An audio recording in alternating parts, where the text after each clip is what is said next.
அல்லது பண பகிர்வுடைய பாவனை வந்து அதிகம் செல்வதை நீங்கள் அவதானிக்கக்கூடியதாக இருக்கின்றது.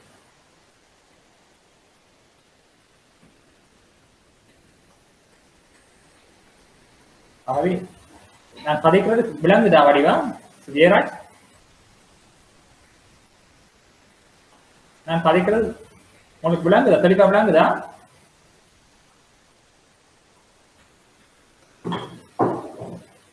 அகிலவன் தெளிவா இருக்குதா? ஆம் சார். Okay, thank you. பாய். ஆகவே இவ்வாறான போக்கில்தான் பரீட்சை வினாக்களை நீங்கள் எதிர்பார்க்கக்கூடிய வகையில் இருக்கும். ஆகவே பணம் தொடர்பான ஒரு பூர்ண அறிவை நீங்கள் வச்சிருக்க வேண்டும். அது அடுத்ததாக பார்த்தீங்கன்னு சொன்னால் நிதி கம்பெனிகள் மற்றும் நிதி சந்தை தொடர்பாக வந்து உங்களிடம் கேள்விகள் கேட்கப்படலாம். நிதி சந்தையின் உங்களுக்கு தெரியும், இந்த பைனான்சியல் மார்க்கெட் சொல்வது நிதி சந்தை. நிதி சந்தை என்று சொன்னால் என்னென்னு சொன்னீங்க அறிஞ்சிருக்க வேண்டும். நிதி சந்தை என்பது நிதியினை மிகையா வைத்திருப்போரையும் நிதி தேவைப்படுவோரையும் வந்து இணைக்கின்ற சந்தை வந்து நாங்கள் நிதி சந்தை என்று சொல்லி அழைப்போம். அதாவது நிதியினை மிகையா வைத்திருப்போரையும் நிதி தேவைப்படுவோரையும் இணைக்கின்ற சந்தையை நாங்கள் சொல்லுவோம் நிதி சந்தைன்னு சொல்லுவோம், பைனான்சியல் மார்க்கெட் என்று சொல்லுவோம். இந்த நிதி சந்தையில வந்து ஈடுபடுகின்ற நிறுவனங்கள் அல்லது அமைப்புகளை நாங்கள் சொல்லுவோம் நிதி இடையீட்டாளர் அழைப்போம் நாங்கள். அதாவது நிதி தேவைப்படுவோரையும் நிதி தேவைப்படுவோரையும் நிதியினை மிகையா வைத்திருப்போரையும் இணைக்கின்ற செயற்பாட்டில் ஈடுபடுகின்ற நிறுவனங்கள் மற்றும் அமைப்புகளை நாங்கள் சொல்லுவோம் நிதி இடையீட்டாளர்கள் அல்லது பைனான்சியல் இன்டர்மீடியேட்டர் சொல்லி அழைப்போம் நாங்கள். பைனான்சியல் இன்டர்மீடியேட்டர் அதாவது மொத்தடி மீடியேட்டர் என்று சொன்னால் இணைக்கிறவர், அதாவது ரெண்டு தரப்பை வந்து இணைக்கிறவர். ஆகவே நிதியை மிகையா வைத்திருப்போர் என்பது வந்து அதாவது பணத்தினை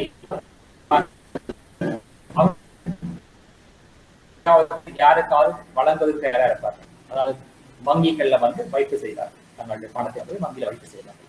அதே வேளையில வந்து முதலீடுகளை மேற்கொள்வதற்கு நிதி தேவைப்படுவோர் இருக்கிறார். அதாவது முதலீட்டினை மேற்கொள்வதற்கு வங்கியில கடன் பெறுவதற்கு காத்திருப்பார்கள். ஆகவே இங்கே வங்கிகளுடைய நோக்கம் என்னவா இருக்கும் என்று சொன்னால் வங்கிகள் வந்து நிதியினை மிகையா வைத்திருப்போரிடமிருந்து பணத்தினை பெற்று அங்கே முதலீடு செய்வதற்கு அவருக்கு நிதி தேவைப்படும். ஆகவே அந்த நிதி தேவைப்படுவோருக்கு இந்த நிதியினை வந்து வழங்கி வைப்பாரு. வங்கிகளுடைய நோக்கம் வந்து அவர்கள் வந்து நிதி தேவைப்படுவோரையும் நிதியினை மிகையா வைத்திருப்போரையும் இணைக்கின்ற செயற்பாட்டில் ஈடுபடுகிறார்கள். நிதி இடையீட்டாளர்கள், பைனான்சியல் இன்டர்மீடியேட்டர்களை போனார்கள். இவர் இந்த தொழிலில் ஈடுபடுறார்கள். நாங்கள் அவர்களுக்கு வந்து குறிப்பிட்ட அளவு சன்மானம் பெற்றுக்கொள்வார்கள். அவர்கள் அதாவது நிதியினை மிக வைத்திருப்போம் நாங்கள் வைப்பாளரிலிருந்து வைப்புகளை பெற்று அதற்கு வட்டியை கொடுப்பார்கள். அவர்களுக்கு உதாரணத்துக்கு நாங்கள் சொல்லுவோம் வைப்பாளர்களுக்கு வந்து வழங்கப்படுகின்ற வட்டி உதாரணத்துக்கு வந்து 8% இருக்கலாம். அதே போல அந்த நிதியை பெற்று அங்கால கடன் கொடுக்க போறோம் நாங்கள் அவர்களுக்கு மற்றவர்களுக்கு, அதாவது அடுத்த தரப்பினருக்கு கடன் கொடுக்கிற பொழுது நாங்கள் 12% வட்டிக்கு நாங்கள் பணத்தை கொடுப்போம். ஆகவே நாங்கள் கொடுத்தது வட்டி வந்து 8%, பெறுகின்ற வட்டி வந்து 12%. ஆகவே அந்த ரெண்டுக்கும் இடைப்பட்ட அந்த வித்தியாசத்தை பார்த்தீங்கன்னா 12 -12 வந்து 4 இருக்கும். அது 4% அந்த பைனான்சியல் இன்டர்மீடியேட் கிடைக்கிற ஒரு லாபமாக கருதப்படுது. ஆகவே இதுதான் இந்த பைனான்சியல் மார்க்கெட்ல நடைபெறுகின்ற விடயம். ஆகவே இந்த கமிஷன் தான் அவர்களுக்கு லாபத்தை வந்து பெற்றுக்கொள்வதாக காணப்படும். ஆகவே இந்த நிதி சந்தையில வந்து ஈடுபடுகின்ற அமைப்புகளை நாங்கள் அது காலத்தின் அடிப்படையாக கொண்டு நாங்கள் ரெண்டாக பிரிக்கலாம். There are two markets under the financial markets. Financial markets can be divided two types. One is called சொல்லுவோம் மூலதன சந்தைன்னு சொல்லி அழைப்போம், மூலதன சந்தை. இன்னொன்று சொல்லுவோம் பணச்சந்தை என்று அழைப்போம், money market and capital market என்று சொல்லி ரெண்டா பிரிக்கலாம். So the financial market can be divided as like a money market and capital market சொல்லி நாங்கள் ரெண்டா பிரிக்கலாம். ஆகவே எங்களுக்கு தெரியும் நிதி சந்தை என்று சொன்னால் என்னென்ன கேள்விகள் கேட்கப்படலாம். அப்படி கேட்டா சொல்லணும், அதாவது நிதி தேவைப்படுவோரையும் நிதியினை மிக வைத்திருப்போரையும் இணைக்கின்ற சந்தை நிதி சந்தை. இந்த நிதி சந்தையானது ரெண்டு வகைப்படுத்தப்படும். ஒன்று பணச்சந்தை, இன்னொன்று மூலதன சந்தை. இந்த பணச்சந்தை மற்றும் மூலதன சந்தை என்பது காலத்தின் அடிப்படையாக கொண்டு, அதாவது முதிர்வு காலத்தை அடிப்படையாக கொண்டு இரண்டாக பிரிக்கப்படுகிறது. அதாவது குறுங்கால நிதி தேவைப்படுவோரையும் குறுங்கால கடன் வழங்குவோரையும் இணைக்கின்ற சந்தை நாங்கள் சொல்லுவோம் பணச்சந்தை என்று சொல்லி அழைக்கின்றோம். அதாவது நல்லா விளங்கி வைத்திருக்க வேணும். நிதி சந்தை என்பது என்ன சொல்லணும், பணச்சந்தை மணி மார்க்கெட். இந்த பணச்சந்தை என்பது குறுங்கால அதாவது விதின் 1 year இருக்கும். அந்த குறுங்கால நிதி தேவைப்படுவோரையும் குறுங்கால கடன் வழங்குவோரையும் இணைக்கின்ற சந்தையை நாங்கள் சொல்வோம் பணச்சந்தை என்று சொல்லி நாங்கள் அழைக்கின்றோம். அதாவது குறுங்காலத்துல வந்து நிதி தேவைப்படுவோர் இருக்கிறவங்க, அதேவேளை குறுங்காலத்துல கடன்களை வழங்குவது தயாராக இருக்கிறோம். அந்த 2 தரப்பினரையும் வந்து இணைக்கின்ற சந்தையை நாங்கள் சொல்வோம் பணச்சந்தை என்று சொல்லி அழைக்கின்றோம். அதாவது சொல்றோம் நாங்கள் மணி மார்க்கெட் சொல்லி அழைக்கின்றோம். பணச்சந்தை மணி மார்க்கெட். இந்த மணி மார்க்கெட்ல வந்து பயன்படுத்தப்படுகின்ற சாதனங்கள் என்னவா இருக்கும் என்று அறிஞ்சு வச்சிருக்க நீங்கள். அதாவது ஒரு சந்தையில கொடுக்கல் வாங்கல் இடம்பெறுகின்ற சொல்லினால் அந்த சந்தையில வந்து ஒரு சாதனம் பயன்படுத்தப்படும். அதாவது சொல்றாங்க பைனான்சியல் இன்ஸ்ட்ருமெண்ட்ஸ், பைனான்சியல் இன்ஸ்ட்ருமெண்ட்ஸ். நிதிச்சந்தை கருவிகள் அழைப்போம். உங்களுக்கு கேட்கலாம், நிதிச்சந்தை கருவிகள் யாவை என்று சொல்லி கேட்கலாம். ஆகவே இந்த நிதி கொடுக்கல் வாங்கல்கள் வந்து அல்லது நிதி சந்தையில வந்து பயன்படுத்தப்படுகின்ற ஆவணங்கள் நாங்கள் அதனை அழைப்போம் நிதி சந்தை கருவிகளை அழைக்கின்றோம். ஆகவே நாங்கள் தொடர்ந்து பார்த்துக் கொண்டிருக்கிறோம். நிதி சந்தை தொடர்பான விடயத்தை நாங்கள் தொடர்ந்து பார்த்துக் கொண்டிருக்கிறோம். இந்த நிதி சந்தையை நாங்கள் பொதுவாக வந்து 2ஆக பிரிக்கலாம். ஒன்று பணச்சந்தை, இன்னொன்று மூலதன சந்தை என்று அழைக்கின்றோம். இந்த நிதி சந்தையில வந்து அதாவது நிதி கொடுக்கல் வாங்கல்ல வந்து பயன்படுத்தப்படுகின்ற சாதனங்களை நாங்கள் அழைப்போம் பைனான்சியல் இன்ஸ்ட்ருமெண்ட்ஸ் அழைப்போம். பைனான்சியல் இன்ஸ்ட்ருமெண்ட்ஸ் அதாவது கருவிகள் அழைக்கின்றோம். இந்த நான் சொன்னது நிதி சந்தை என்பது 2 வகைப்படுத்தப்படுகிறது. ஒன்று வந்து பணச்சந்தை, இன்னும் வந்து மூலதன சந்தை. இந்த பணச்சந்தை என்பது குறுங்காலத்தினை அடிப்படையாக கொண்டது. குறுங்கால முதிர்வு காலத்தை கொண்டது பணச்சந்தை. இந்த பணச்சந்தையில் பயன்படுத்தப்படுகின்ற சாதனங்கள் கொஞ்சம் குறிப்பிட்ட சாதனங்கள் இருக்குது.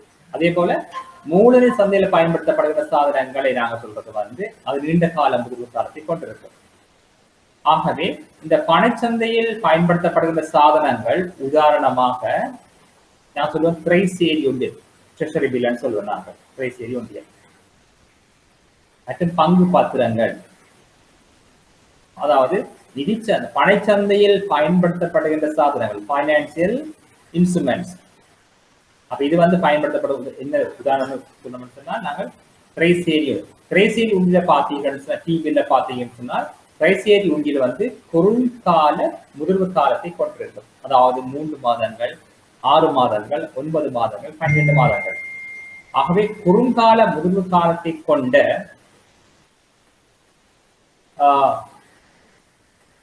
கொடுக்கல் வாங்கல் நாங்கள் சொல்றது வந்து பணச்சந்தைக்கு உள்ளடக்குவோம். ஆகவே இங்கு பயன்படுத்தப்படுகின்ற சாதனங்கள் உதாரணமாக திரைசேரி உண்டியல், பங்கு பத்திரங்கள் போன்றவை தான் இருக்கும். ஆனா நீங்கள் மூலதன சந்தைக்கு வந்தீங்கன்னு சொன்னால் இந்த சொல்றது கேபிட்டல் மார்க்கெட் சொல்றாங்க. இந்த கேபிட்டல் மார்க்கெட் பாத்தீங்கன்னு சொன்னா நீண்ட கால கடன் வழங்குவோரையும் நீண்ட கால நிதி தேவைப்படுவோரையும் இணைக்கின்ற சந்தையை நான் சொல்லுவோம் மூலதன சந்தைன்னு சொல்லி அழைக்கின்றோம்.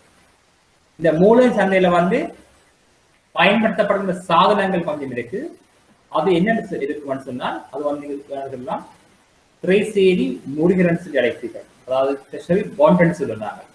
ட்ரெஷரி பாண்ட் வந்து நீண்ட கால முதிர்வு காலத்தை லாங் டேர்ம் மெச்சூரிட்டி பீரியட், அதனுடைய முதிர்வு காலம் வந்து 1 வருடத்துக்கு மேற்பட்டதாக காணப்படும். 5 வருடங்கள், 10 வருடங்கள், 15 வருடங்கள். அடுத்து உங்களுக்கு தெரியும் தொகுதி கடன் கேள்விப்பட்டீங்க, டிபென்சன் கேள்விப்பட்டிருக்கிறார். தொகுதி கடன்கள் மற்றது திரைசேரி பிணைகள் போன்றவை எல்லாம் வந்து நீண்ட கால முதிர்வு காலத்தை கொண்டிருக்கும். உங்களுக்கு தெரியும், இந்த பட்டியலிடப்பட்ட கம்பெனிகள் அல்லது மத்திய வங்கி அப்ப உங்களுக்கு தெரியும், அரசாங்கத்தினுடைய வங்கி தான் மத்திய வங்கி. இப்ப அரசாங்கம் வந்து ஒரு நீண்ட கால நோக்கத்தை அடிப்படையாக கொண்டு ஒரு அபிவிருத்தி திட்டத்தை மேற்கொள்ள இருக்கிறது. அதாவது நாங்கள் சொல்றோம், ஒரு நீர் மின்சார ஒரு நிலையத்தை வந்து அமைக்க இருக்குது அரசாங்கம், அல்லது அதே போல ஒரு பெரிய கட்டுமானத்தை வந்து உருவாக்கி இருக்குது. ஆகவே ஒரு அனல் மின் நிலையத்தை உருவாக்கி இருக்குது அரசாங்கம். அதுக்கு நிதி தேவைப்படுகின்ற பொழுது அரசாங்கம் என்ன செய்யும், மத்திய வங்கி காரியம் எங்களுக்கு இவ்வளவு நிதி தேவைப்படுகிறது. ஆகவே இது வந்து ஒரு காரிய திட்டம். இதுல இருந்து எங்களுக்கு வருமானம் எப்ப கிடைக்கும் சொன்னா நீண்ட காலத்துல வருமானம் கிடைக்கும். ஆகவே இந்த தேவைக்கு நிதியை பெற்றுக்கொண்டு வருவார் சொன்னால் அந்த மத்திய வங்கி வந்து நீண்ட கால முதிர்வு காலத்தை கொண்ட கடன் பிணைகளை வந்து, அதாவது தொகுதி கடன், அதாவது திரைசேரி பிணைகளைத்தான் வெளியீடு செய்யும். திரைசேரி பிணைகளானவை நீண்ட கால முதிர்வு காலத்தை கொண்டிருக்கும், உங்களுக்கு தெரியும். ஆகவே இந்த நீண்ட கால முதிர்வு காலத்தை கொண்ட திரைசேரி பிணைகளை வந்து பொதுமக்களுக்கும் மற்றும் நிதி நிறுவனங்களுக்கும் வந்து மத்திய வங்கி விற்பனை செய்யும். விற்பனை செய்து அந்த பணத்தை வந்து பெற்றுக்கொள்ளும். மத்திய வங்கி பெற்றுக்கொண்டு பின்னர் அரசாங்கத்துக்கு வந்து அது கொடுக்கும். அரசாங்கம் வந்து அந்த திட்டத்துக்கு செலவழிக்கும். ஆனா திரைசேரி ஒன்றில் பார்த்தீங்கன்னு சொன்னா அது குறுங்காலம், அது வந்து பணச்சந்தை கருவியா பயன்படுத்தப்படுகிறது. இது எப்படி இருக்குன்னு சொன்னால், அரசாங்கத்துக்கு வந்து இன்னும் 3 மாதத்துல வந்து ஒரு குறித்த நாடு, அது சீனாவோ அல்லது ஜப்பான் அரசாங்கம் வந்து உறுதி அளித்திருக்கும், உங்களுக்கு நாங்கள் $10 மில்லியன் வந்து பெறுமதியான கடனை நாங்கள் தருவது தயாராக இருக்கின்றோம். அப்படி கடன் தருவதுன்னு சொன்னால் உடனடியாக கடனை வழங்க மாட்டோம். அதுக்குரிய நடைமுறைகள் இருக்குது, இருக்குது.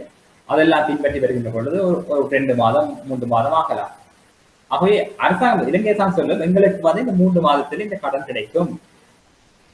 ஆகவே இந்த கடன் கிடைத்தால் நாங்கள் அந்த கடனை, அந்த நிதியை பெற்று நாங்கள் உங்களுடைய கடனை தீர்த்துக் கொள்வோம் என்று சொல்லி இந்த அடிப்படையில மத்திய வங்கி சொல்லும், எங்களுக்கு 3 மாதத்துல எங்களுக்கு 3 மாத கடன் தேவை, எங்களுக்கு 3 மாத கடன் தேவைன்னு சொல்லி மத்திய வங்கி சொல்லும். அரசாங்கம் வந்து மத்திய வங்கி அறிவிக்கும், எங்களுக்கு 3 மாதத்துல எங்களுக்கு 10 பில்லியன் பெறுமதியான கடன் கிடைக்கும், இலங்கை கிடைக்கும். ஆகவே இப்பொழுது எங்களோட தேவைக்கு 10 பில்லியன் பெறுமதியான கடன்களை மத்திய வங்கியிடம் அரசாங்கம் கேட்கும். மத்திய வங்கி என்ன செய்யலாம் சொன்னா, ஒன்று வந்து மத்திய வங்கி நாணயத்தை அச்சிட்டு அரசாங்கத்துக்கு கொடுக்கலாம், அல்லது என்ன செய்யலாம் சொன்னால் இந்த திரைசேரி உண்டியில வந்து அச்சிட்டு அதனை வழங்கி பொதுமக்களிடமிருந்து மற்றும் ஏனைய நிறுவனங்களிடமிருந்து பணத்தை திரட்டி அரசாங்கத்துக்கு கொடுக்கலாம். ஆகவே இதுல பார்த்தீங்கன்னு சொன்னால் மத்திய வங்கியிடமிருந்து அரசாங்கம் கடன் பெறுகின்ற பொழுது நாட்டில் பண நிலைமை எவ்வாறு மாற்றம் அடையும் என்று சொல்லி நீங்கள் அறிஞ்சிருக்க வேண்டும். அரசாங்கம் மத்திய வங்கியிடமிருந்து கடன் பெறுகின்ற பொழுது நாட்டில வந்து பண நிலம்பல் அதிகரிப்பதற்கான வாய்ப்புகள் இருக்கிறது. எவ்வாறு சொன்னால், அரசாங்கம் வந்து உண்டியர்களை அச்சிடாமல் அரசாங்கம் தன்னுள்ள பணத்தை அல்லது அச்சிட்டு அரசாங்கத்துக்கு கொடுக்கின்ற பொழுது அந்த நாட்டினுடைய, அந்த மத்திய வங்கியினுடைய நாணய வெளியீடு அதிகரிக்கும். மணி சப்ளை சொல்லி அழைக்கும். அதாவது இன்வெஸ்ட் மணி சப்ளை வந்து கூடும். ஏன்னு சொன்னால் புதிதாக நாணயங்களை அரசாங்கத்தின் சார்பில் மத்திய வங்கி அச்சிட்டு வெளியீடு செய்யுது. இவ்வாறு வெளியீடு செய்கின்ற பொழுது நாட்டினுடைய பண நிரம்பல் அதிகரிக்க செய்யும். அதாவது சுற்றுவட்டத்தில் பணத்தினுடைய அளவு அதிகரிக்கும். இதனால் நாட்டில் பண நிரம்பல் அதிகரித்து பணவீக்க விளைவுகள் ஏற்படலாம்.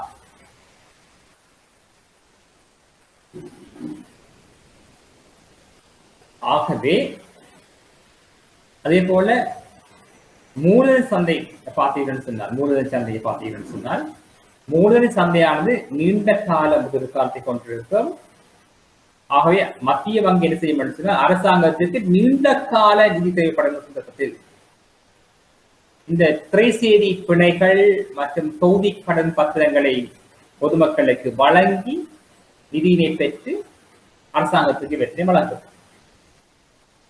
ஆகவே இவ்வாறான நிலைமைதான் இங்கே காணப்படும். ஆகவே நீங்கள் தெளிவாக விளங்கியிருக்கப்படும் நிதி சந்தை என்பது பைனான்சியல் மார்க்கெட் என்பது வந்து 2 சந்தைகளை உள்ளடக்கி இருக்க, ஒன்று பணச்சந்தை, இன்னொன்று மூலதன சந்தை என்று சொல்லி இருக்கு. பணச்சந்தை குறுங்கால முதிர்காலத்தை கொண்டிருக்கும், மூலதன சந்தை நீண்ட கால முதிர்காலத்தை கொண்டிருக்கும். ஆகவே இங்க பயன்படுத்தப்படுகின்ற சாதனங்கள் யாவைன்னு சொல்லி கேட்டால் அது நீங்க தெளிவாக விளங்கி வச்சிருக்க வேண்டும். அதாவது பணச்சந்தையில் பயன்படுத்தப்படுகின்ற சாதனங்கள் சொல்கின்ற பொழுது திரைசேரி உண்டியல் எலக்ட்ரானிக், திரைசேரி உண்டியல் வந்து குறுங்கால முதிர்காலம் மற்றும் ஆவணங்கள், பங்கு பத்திரங்கள் போன்றவற்றையும் சொல்லுவாங்க.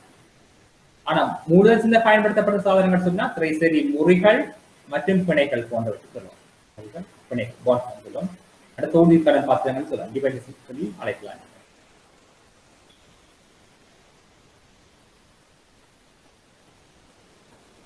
அடுத்த பார்க்கலாம், உங்களுக்கு கேட்கலாம் பணப்பெருக்கி என்று சொன்னால் என்னென்று கேட்கலாம். பணப்பெருக்கி, மணி மல்டிப்ளியர் சொல்லி உங்களிடம் கேள்விகள் கேட்கப்படலாம். பணப்பெருக்கி.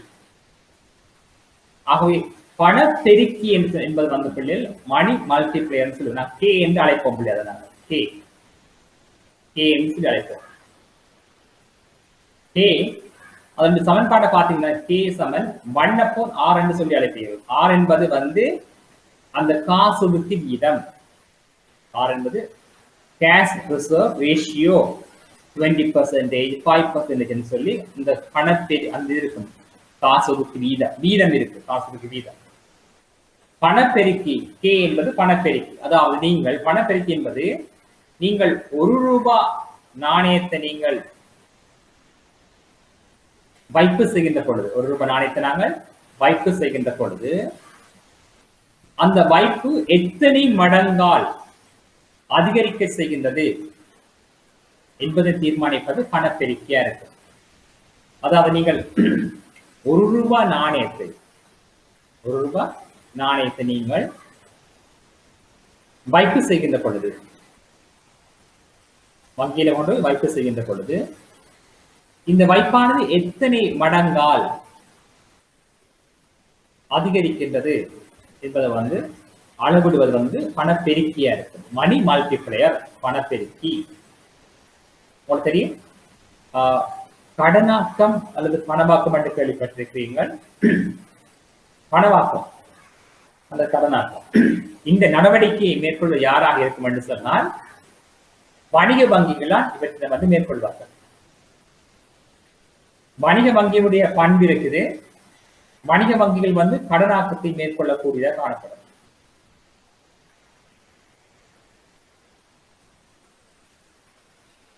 வணிக வங்கிகள் வந்து கடனாக்கத்தை மேற்கொள்ளக்கூடிய தன்மையை கொண்டிருக்கிறார்கள். எவ்வாறு என்று சொன்னால் வணிக வங்கிகளுக்கு வருகின்ற ஆரம்ப வைப்புகளை போல் பல மடங்கு கடன்களை வழங்குகிறது.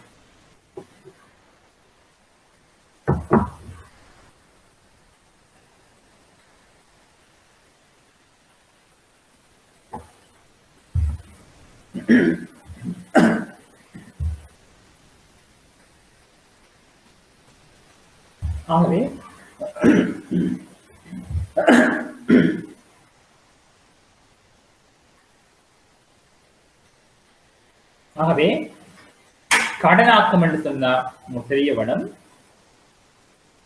வணிக வங்கிகளுக்கு வருகின்ற ஆரம்ப வைப்புகளை போல் பல மடங்கு கடன்களை உருவாக்கக்கூடிய இருப்பதை நாங்கள் கடனாக்கம் என்று சொல்லுவோம். இந்த கடனாக்கத்தை மேற்கொள்வதற்கு தகுதியான நிறுவனமே என்னவா இருக்கும் சொன்னால் வணிக வங்கிகள் தான் இருக்கு. வணிக வங்கிகள் மாத்திரம்தான் தமது நடைமுறை கணக்கினூடாக இந்த கடனாக்கம் அல்லது பணவாக்கத்தினை மேற்கொள்ளக்கூடிய காணப்படும். உங்களோட கேட்கலாம்களே, கடனாக்கத்தை தீர்மானிக்கின்ற காரணிகள் யாவை? What are the factors determine the money credit creation சொல்வார்கள். What what are the factors determine the credit creation? கடனாக்கத்தை தீர்மானிக்கின்ற காரணிகள் யார்? ஆகவே நீங்க சொல்லுங்க பாப்போம், கடனாக்கத்தை தீர்மானிக்கின்ற காரணிகள் யாவை? சொல்லுங்க, யாரா சொல்லுங்க பாப்போம். கடனாக்கத்தை தீர்மானி காரணிகள்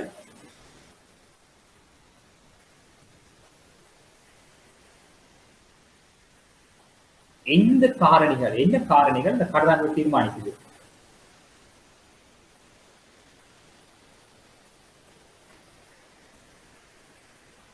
டைப் பண்ணுங்க, செட் பார்ல டைப் பண்ணலாம். அதாவது கடனாக்கத்தை தீர்மானிக்கின்ற காரணிகள் யாவை?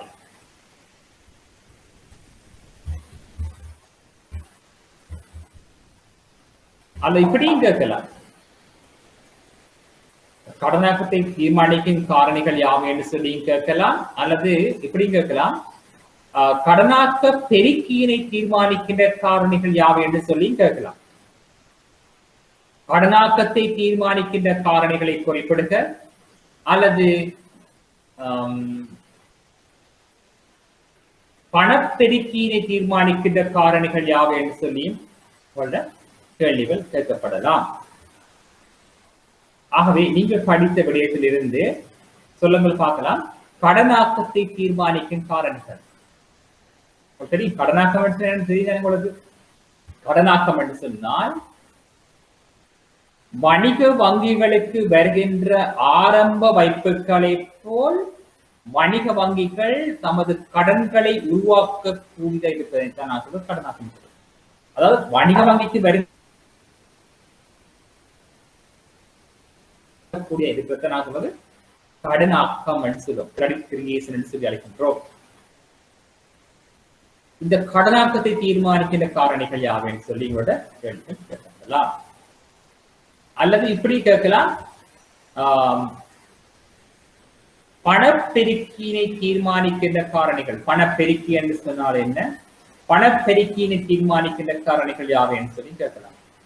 பணப்பெருக்கி நாங்கள் தெரிய விடும், அது நாங்கள் அழைக்கிறது வந்து கே என்று சொல்லுவோம். கே தான் சமன்பாடு. கே சமன் 1/R என்று சொல்லுவோம். ஆர் என்பது வந்து அந்த ரிசர்வ் ரேஷியோ என்று சொல்லுவோம், கேஷ் ரிசர்வ் ரேஷியோ. ஆகவே இந்த கடனாக்க பெருக்கியை தீர்மானிக்கும் காரணிகள் யாவை சொல்லுங்க பார்க்க முடிஞ்ச. கடனாக்க பெருக்கியினை தீர்மானிக்கின்ற காரணிகள் யாவை சொல்லி கேள்வி கேட்கிறார்கள். என்னவா இருக்கும்? என்ன காரணி தீர்மானிக்க? அதுல பெருமதி இருந்தால் உங்களுக்கு தெரியும், 20 இருக்கும், 10 இருக்கும். அப்படி கடனாக்க பெருக்கியினுடைய அளவு யாதுன்னு கேட்கலாம்.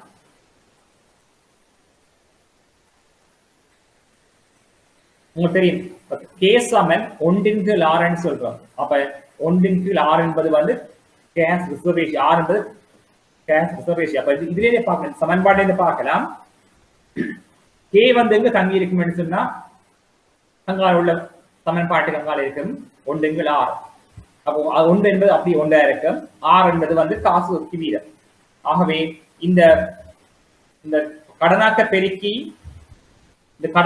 எங்க தங்கி இருக்கும் சொன்னா அதாவது காசு ஒதுக்கி இது தங்கி இருக்கும். கேஷ் ரிசர்வ் ரேஷியோ வந்து தங்கி இருக்கும், ஆர்ல தங்கி இருக்கும். ஆகவே காசு ஒதுக்கி வீதம் அதிகரிக்கின்ற பொழுது கடனாக்கம் என்ன செய்யும், அல்லது காசு ஒதுக்கி வீதம் குறைகின்ற பொழுது கடனாக்கம் என்ன செய்யும் என்று சொல்லி நீங்கள் அறிஞ்சு வச்சிருக்க வேண்டும். உதாரணத்துக்காக நான் இதை டைப் பண்றது செட் பாக்ஸ்ல வந்து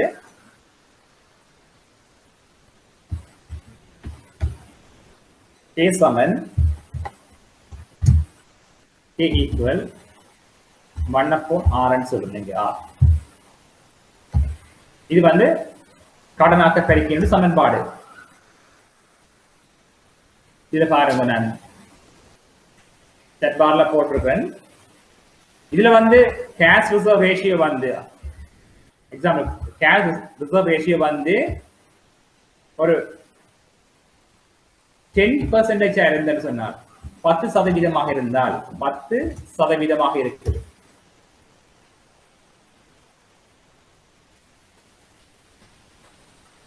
இந்த 10% இருக்குது காசோதுக்கு வீதம். அப்படி என்று சொன்னா இதனுடைய கேனுடைய பெறுமதி யாது, கேனுடைய பெறுமதி யாதுன்னு சொல்லி கேட்கலாம் உங்கள்கிட்ட. கேனுடைய பெறுமதி யாது?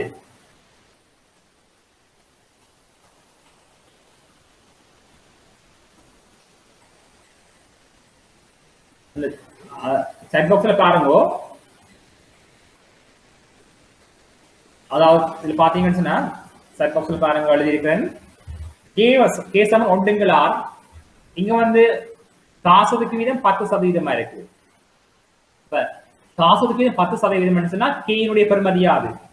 ஆகவே உங்களுக்கு தெளிவான 10% என்று சொன்னா அதை நாங்க எப்படி 10% சொல்லப்பட்டிருக்குது. ஆகவே அப்படின்னு சொன்னா ஆர் வந்து எப்படி இருக்குன்னு சொன்னா 0.01 ஆக இருக்கும்.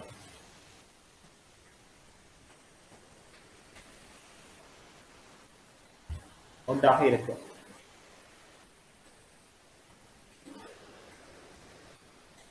ஆகவே இந்த கே பாத்தீங்கன்னு சொன்னால் கே சமன்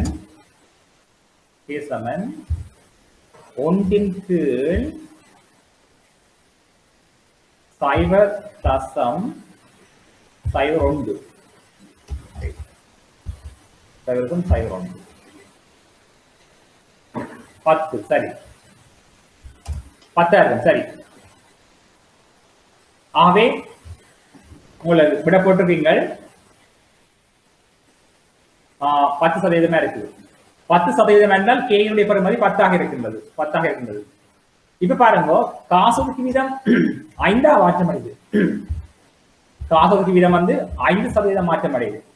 5% மாற்றம் அடைகின்றது. காசோதுக்கு வீதம் 5% இருந்தால் 5% இருந்தால் கேனுடைய பெறுமதி யாது? கேனுடைய பெறுமதி யாது? கேனுடைய பெறுமதி யாது?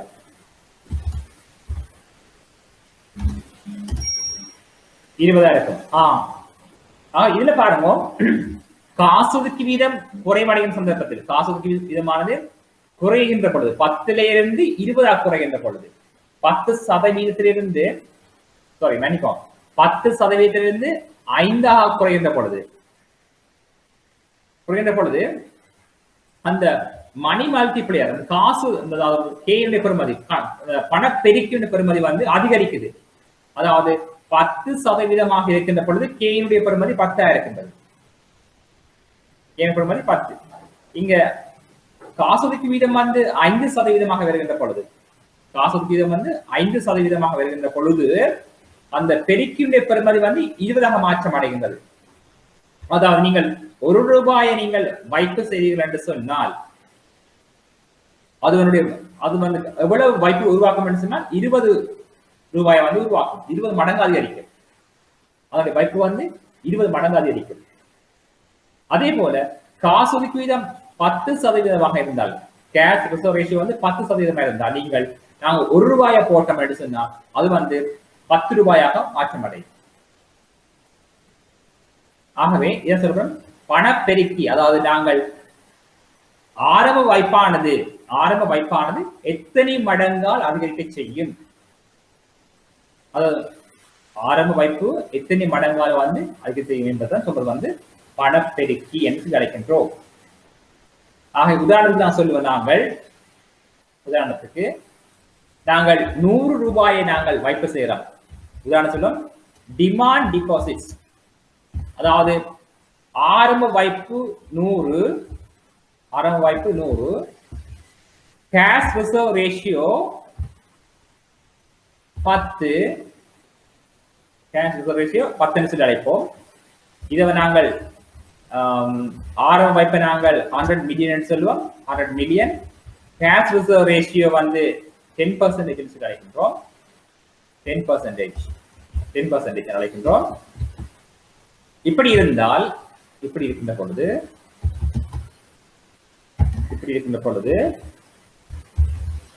இந்த டோட்டல் டிபாசிட்ஸ்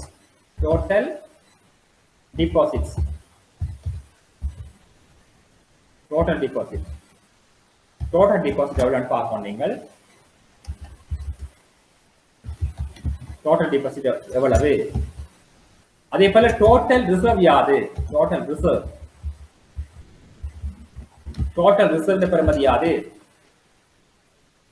அதே போல டோட்டல் லோன்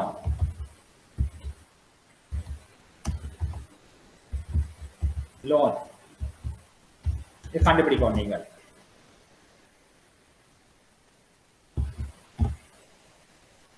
ஆகவே இதை குறிப்பிட்டு பார்க்கலாம். எங்களுக்கு வந்து இனிஷியல் டிபாசிட் வந்து பாருங்க. இனிஷியல் டிபாசிட்ஸ் வந்து 100 மில்லியன். கேஷ் ரிசர்வ் ரேஷியோ வந்து 10%. இப்படி இருந்தால் இந்த வங்கித்துறைகள் எல்லாம் சேர்ந்து உருவாக்கக்கூடிய மொத்த வாய்ப்பு யாது? அப்படி கேட்பாங்க இங்க. அதனுடைய பெருக்கியினுடைய பெறுமதி யாது? பெருக்கியின் பெறுமதி யாது? அப்படி உங்களுக்கு தரப்பட்டது வந்து மொத்த வாய்ப்பு, ஆரம்ப வாய்ப்பு வந்து 100 மில்லியன், கேஷ் ரிசர்வ் ரேஷியோ வந்து 10%. இதனுடைய பெருக்கியின் பெறுமதி யாது? அதை காணுவீங்கள். எனவே டோட்டல் டிபாசிட்டை காணுங்க. அடுத்தது வந்து டோட்டல் ரிசர்வ் யாது? அடுத்தது டோட்டல் லோன் எவ்வளவு எடுத்து கண்டுபிடிப்போம். இதற்கு மார்க் பண்ணுங்க, செய்யுங்க பார்க்கலாம். இனிஷியல் டிபாசிட்ஸ் வந்து 100 மில்லியன், கேஷ் ரிசர்வ் ரேஷியோ 10%. அவங்க கே இந்த பெருமதி தெரியும், கே காணுங்க. டோட்டல் டிபாசிட் எவ்வளவு போடுங்க, அடுத்து டோட்டல் ரிசர்வ் எவ்வளவு போடுங்க, அடுத்து டோட்டல் லோன் எவ்வளவு போடலாம். செட் பாக்ஸ்ல பாருங்க, மார்க் பண்ணுங்க பார்ப்போம்.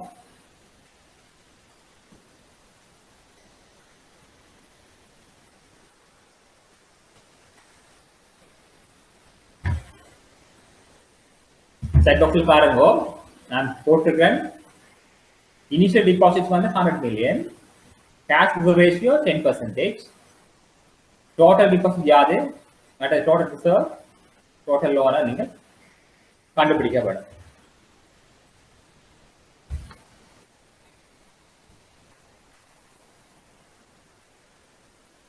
அதுக்கு செட் பாக்ஸ்ல வந்து அதுல டைப் பண்ணுங்க. கேயினுடைய பெறுமதி தெரியும் காணுவீங்க. கேயினுடைய பெறுமதி எவ்வளவு? டோட்டல் ரிசர்வ் காணுங்க, டோட்டல் டிபாசிட் காணுங்க, டோட்டல் லோனை காணுங்க.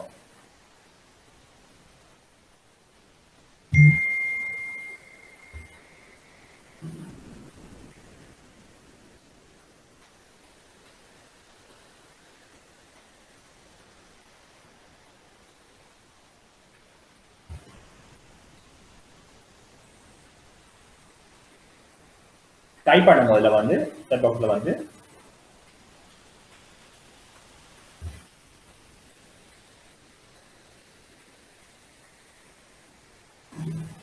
கேயுடைய பெறுமதி 10, டோட்டல் டிஃபரன்ஸ் கண்டுபிடிங்க. இப்ப கே தெரியும், கே என்பது வந்து the multiplier, money multiplier. So if the deposit is $1, so it will be multiplied by 10 times. ஆகவே உங்களுக்கு தெரியும் initial deposit தெரியும், then multiply by k, then you will receive the total deposits. அப்ப TDA காணுங்க, total deposit காணுங்க. TDA total deposits எவ்வளவு? k தெரியும், மொத்த வாய்ப்பை கண்டுபிடிங்க. total deposits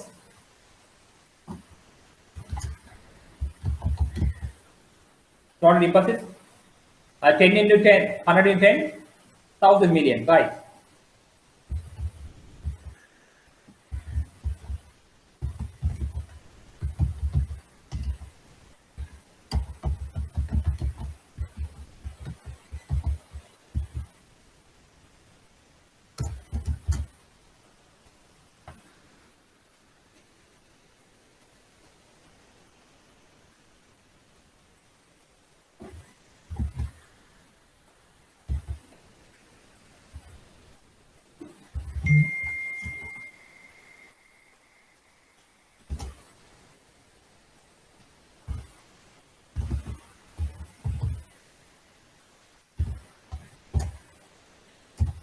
சரி, அடுத்த கண்டுபிடிங்க.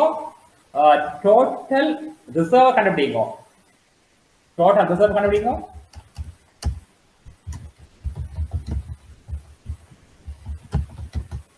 டோட்டல் ரிசர்வ் கண்டுபிடிக்கலாம். Yes, total reserve into R. Total reserve அப்படி காணுங்கன்னு சொன்னால் total reserve அப்படி காணுங்கன்னு சொன்னால் total deposits.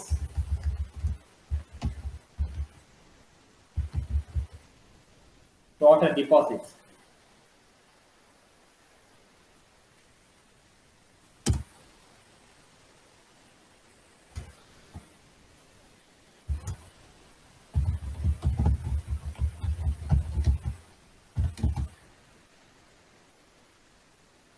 Total deposits வந்து 1000.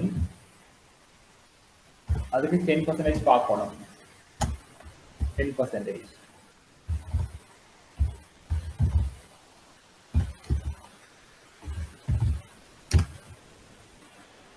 Yes. Total reserve. Then total loan.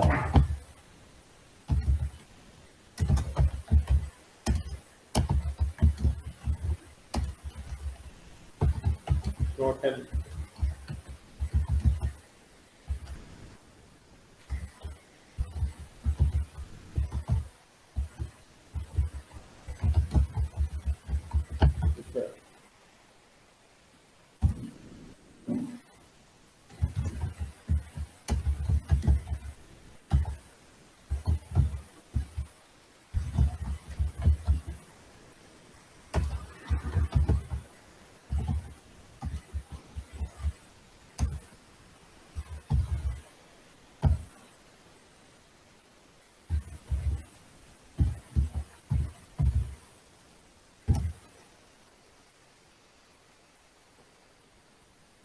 சரி, நீங்க சொன்ன சரி.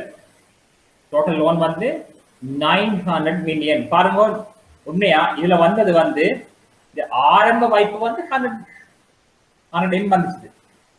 100 M வந்து என்ன நடக்குது, இந்த நடைமுறை கணக்கின் ஊடாக வந்து 10 டைம்ஸ் பெருக்கப்பட்டு 1000 மில்லியனாக வந்து உருவாக்கப்படுது. ஆகவே இங்க வந்து டோட்டல் டிபாசிட்ஸ் வந்து, அதாவது ஆரம்ப வைப்பு வந்து 100 M இருந்து இப்ப வந்து 10 டைம்ஸால மல்டிப்ளை பண்ணப்பட்டது.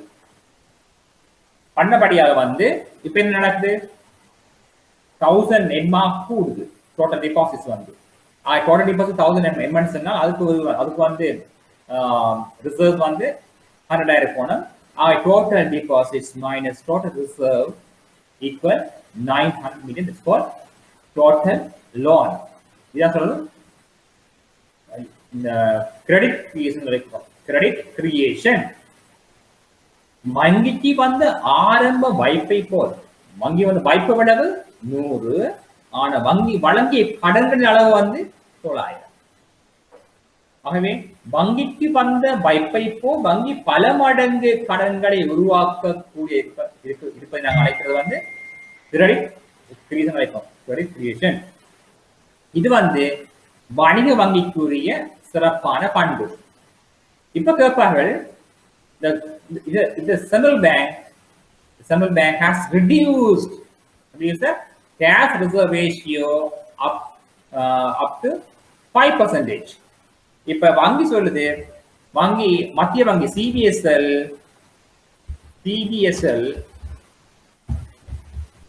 எங்களை மத்திய என்ன செய்யணும்னு சொன்னால் டிசைட் பண்ணது,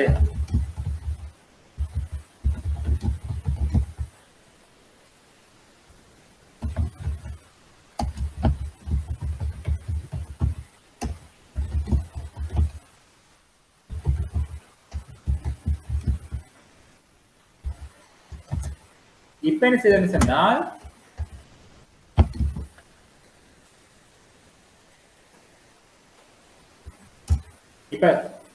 இப்ப சென்ட்ரல் பேங்க் என்ன செய்யறதுன்னு சொன்னா, சென்ட்ரல் பேங்க் வந்து காசொதுக்கு வீதத்தை வந்து 5% குறைத்துள்ளது. இப்ப பாத்தீங்கன்னு சொன்னால் இப்ப முதல் வந்து இருந்தது வந்து காசு ஒதுக்கீடு வீதம் 10% இருந்தது. இப்ப வந்து சென்ட்ரல் பேங்க் என்ன செய்யுதுன்னு சொன்னால் அந்த காசு ஒதுக்கீடு வீதத்தை வந்து 5% குறைவடை செய்கிறது. இப்ப இப்ப மத்திய வங்கி காசு ஒதுக்கீடு வீதத்தை குறைக்கின்ற பொழுது பொருளாதாரத்தில் ஏற்படக்கூடிய மாற்றங்கள் யாவை? உங்களுக்கு தெரியும், மத்திய வங்கி நாட்டினுடைய பண நிரம்பலில் மாற்றத்தை ஏற்படுத்துவதற்காக பயன்படுத்துகின்ற கருவிகள் அல்லது சாதனங்களில் ஒன்று இந்த காசு ஒதுக்கீடு வீதம்.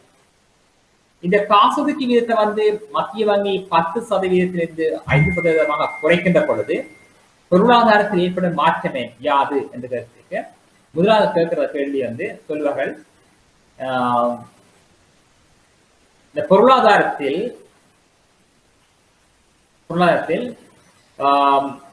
அதிகரிக்கக்கூடிய கடன்களின் அளவு யாது? கடன்களின் அளவு யாது? கடனாக்கம் யாது? மொத்த கடனாக்கம் யாது?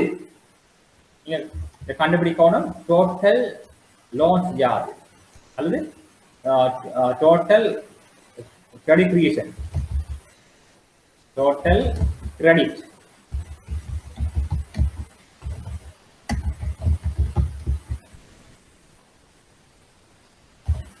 கண்டுபிடிக்கப்படும் டோட்டல் கிரெடிட் கிரியேஷன் யாதுன்னு கேட்கலாம். இங்க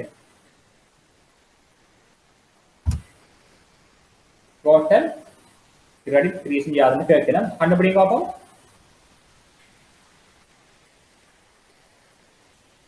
அதாவது மத்திய வங்கி தன்னுடைய காசு ஒதுக்கீடு வீதத்தை 10%இலிருந்து 5% குறைக்கின்ற பொழுது இந்த பொருளாதாரத்தில் ஏற்படக்கூடிய கடனாக்கத்தின் அளவு யாது? கடனாக்கத்தின் அளவு யாது? கடனாக்கத்தின் அளவு யாதுன்னு கேட்கிறேன். கண்டுபிடிங்க.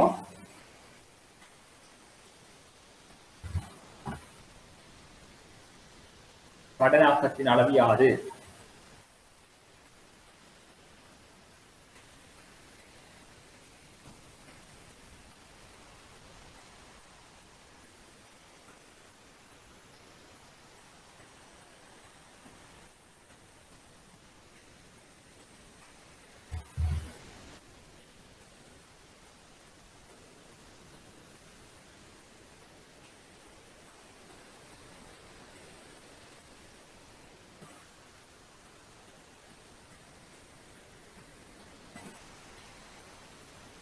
இந்த காசு ஒதுக்கீட்டை வந்து மத்திய வங்கி 10%இலிருந்து 5% குறைத்துள்ள பொழுது இந்த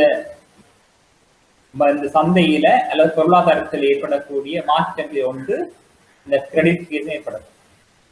இந்த கடனாக்கம் அதிகரிக்குமா அல்லது குறைவடையுமா எவ்வளவு சொல்லி கண்டுபிடிக்கப்படும். கண்டுபிடிக்க பார்ப்போம்.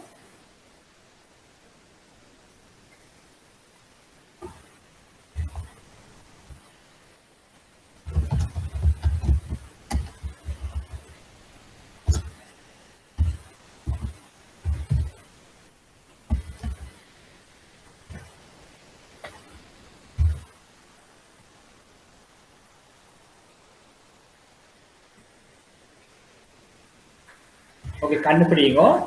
இப்போ நேரம் வந்து 1:50. இப்போ நாங்க மீண்டும் வந்து 2 மணிக்கு சந்திப்போம். நாங்க you take small break. Okay, ஆகவே நீங்கள் 2 மணிக்கு சந்திப்போம் திருப்பி. அதுக்கு போது நீங்க இப்படியே கண்டுபிடிங்க. ஓகே, சரி, டேக் பிரேக். விடைய பார்க்கிறோம். விட போட்டிருக்கீங்க. காசு ஒதுக்கீடு வீதம் வந்து 5% குறைவடைந்தது. காசு ஒதுக்கீடு வீதம் வந்து 5% குறைவடைந்தால் கடனாக்க பெருக்கி வந்து அதிகரிக்கும். கடனாக்க பெருக்கி எவ்வளவு மாதம் சொன்னால் 20 மாற்றம் அடையுது.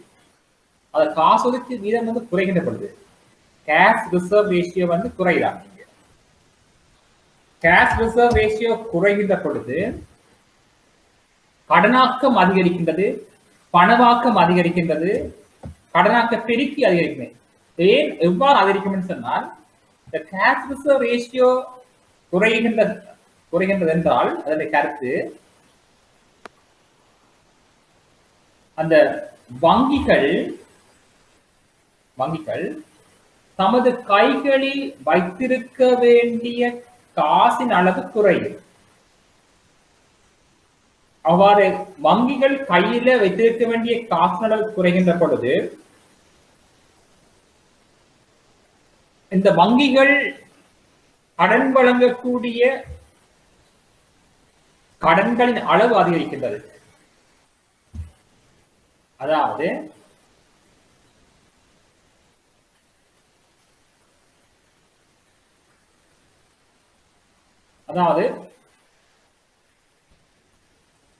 இந்த வங்கிகள் காசொதுக்கி வீதம் குறைகின்ற பொழுது, காசொதுக்கி வீதமானது குறைகின்ற பொழுது இந்த வங்கிகளால் வழங்கப்படக்கூடிய கடன்களின் அளவு அதிகரிக்கின்றது.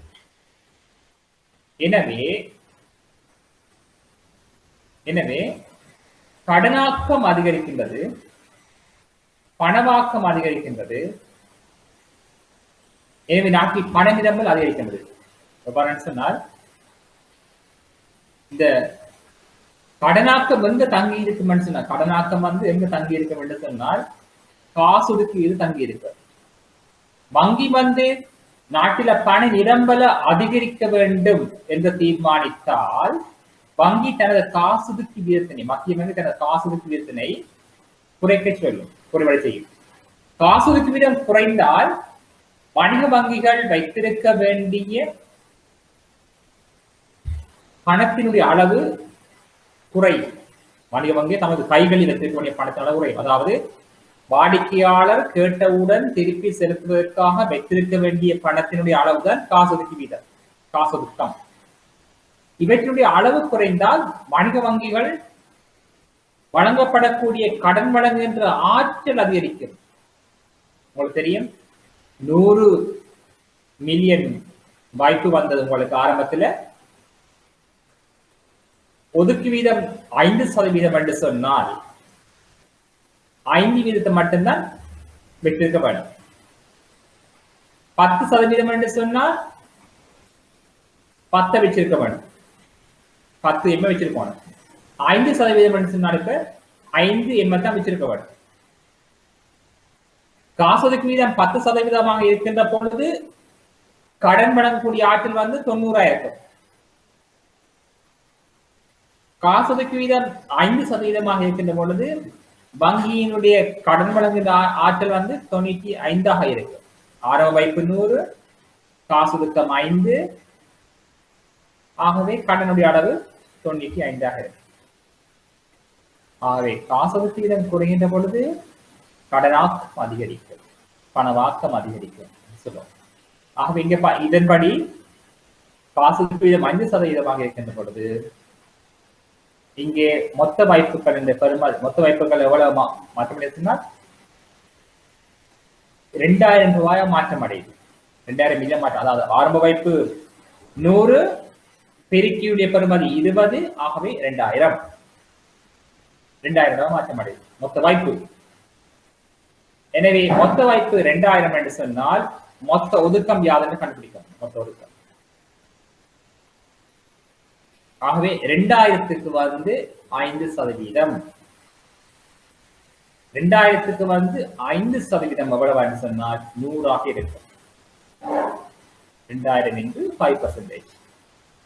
ஆகவே மொத்த வாய்ப்புகள் அளவு 2000, மொத்த ஒதுக்கம் 100, ஆகவே மொத்த கடனுடைய அளவு 1900.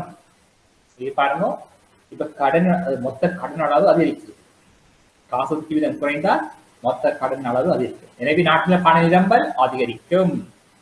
நாட்டில் பண நிரம்பல் அதிகரிக்கின்ற பொழுது நாட்டினுடைய மொத்த உற்பத்தி மாறாத பொழுது பொருட்கள் தேவைகளினுடைய விலை மட்டம் அதிகரித்து நாட்டில் பணவீக்க விளைவுகள் ஏற்படும். ஆகவே இது நாட்டில் பண நிரம்பல் தாக்கத்தை ஏற்படுத்தி பணவீக்க விளைவுகளை ஏற்படுத்தும் நாங்கள் குறிப்பிடலாம்.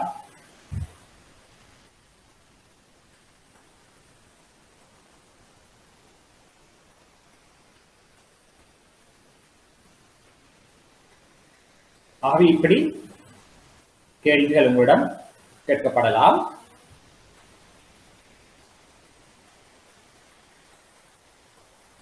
அதே போல உங்களுக்கு தெரியும் காசுக்கு வீதம், கடனாக்கம், கடனாக்க பெருக்கி, ஆகிய கடனாக்க பெருக்கி தீர்மானிக்காரன்னு சொல்லி நீங்கள் அறிஞ்சு வச்சிருக்க வேண்டும். அதே போல அடுத்த கேள்வி கேட்டிருக்கணும், அந்த பணவீக்கம் பணவீக்கமின்மை என்று கேட்டிருக்கோம்.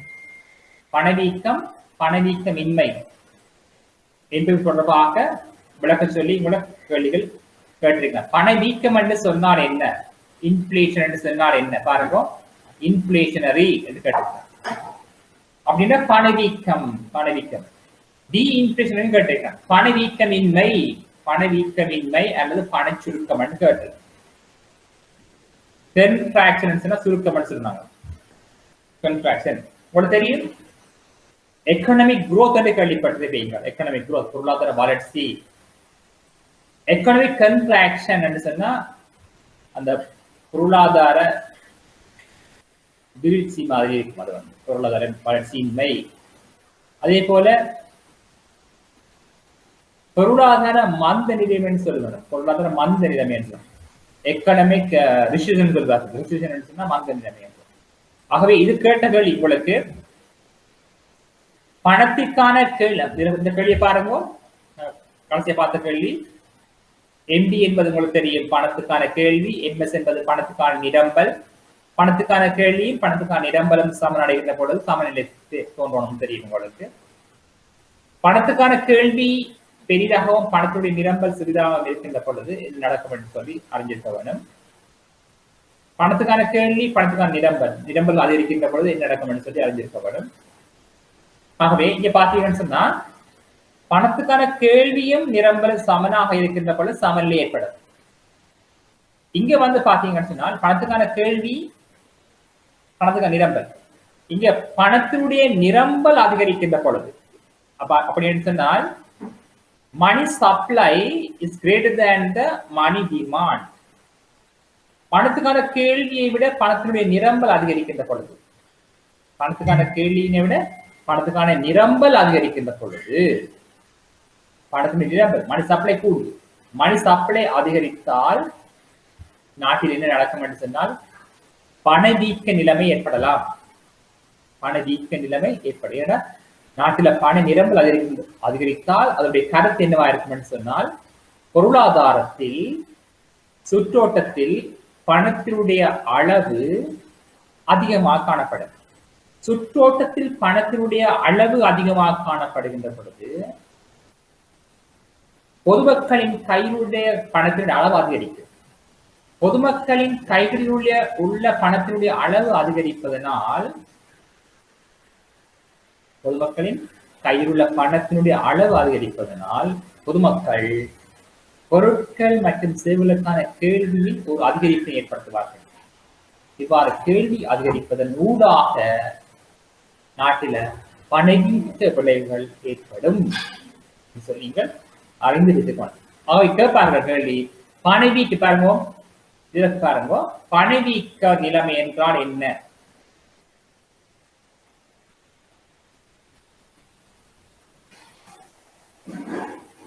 சொல்லணும் பணவீக்க நிலைமை என்று சொன்னால் என்ன, பண சுருக்கமுடைய நிலைமை என்று சொன்னால் என்ன நீங்க அறிந்து வச்சுக்கணும். ஆகவே பணவீக்க நிலைமை பண சுருக்க நிலைமை என்று சொல்லி கேட்டால் சொல்லக்கூடிய வகை இருக்க. ஆகவே பொதுவா சொல்லுங்க பணவீக்க நிலைமை என்று சொன்னால் என்ன சொல்லுவீங்கள்? பணவீக்க நிலைமை என்று சொன்னால் என்ன?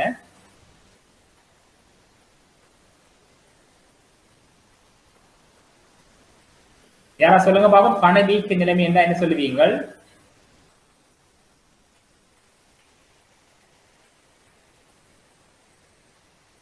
பொருட்கள் சேவைகளில் ஏற்படும் விலைகளில் ஏற்படும் தொடர்ச்சியான அதிகரிப்பு. ஆமா சரி. ஆகவே பணவீக்க நிலைமை என்பது சொன்ன மாதிரி பொது விலை மட்டம், அதாவது சராசரி விலை மட்டம் என்று சொன்னாங்க.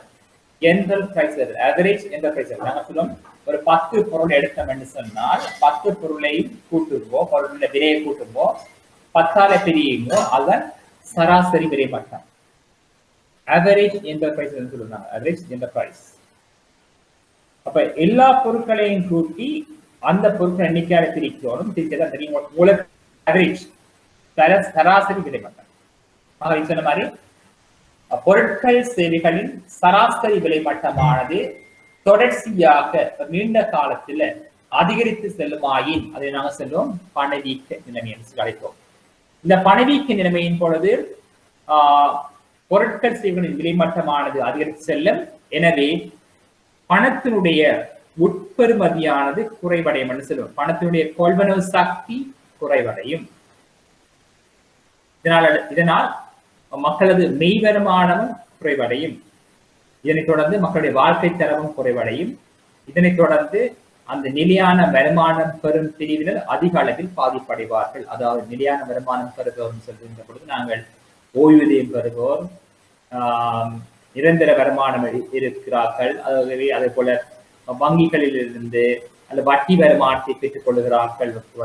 இது அதிக அளவில் பாதிப்பை ஏற்படுத்தும். என்னன்னு சொன்னா சில பேர் வங்கியில் பேங்க்ல போய் வைப்பு செய்து போட்டு அதுல இருந்து வார வருமானத்தை நம்பிக்கை வாழ்க்கை நடத்துறாங்களா இருக்கணும்.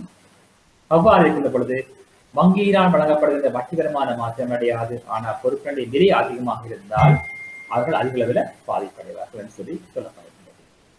இது நான் சொல்லுவோம் பொருட்கள் சேவைகளின் சராசரி விலை மட்டமான தொடர்ச்சியாக அதிகரித்து போறது.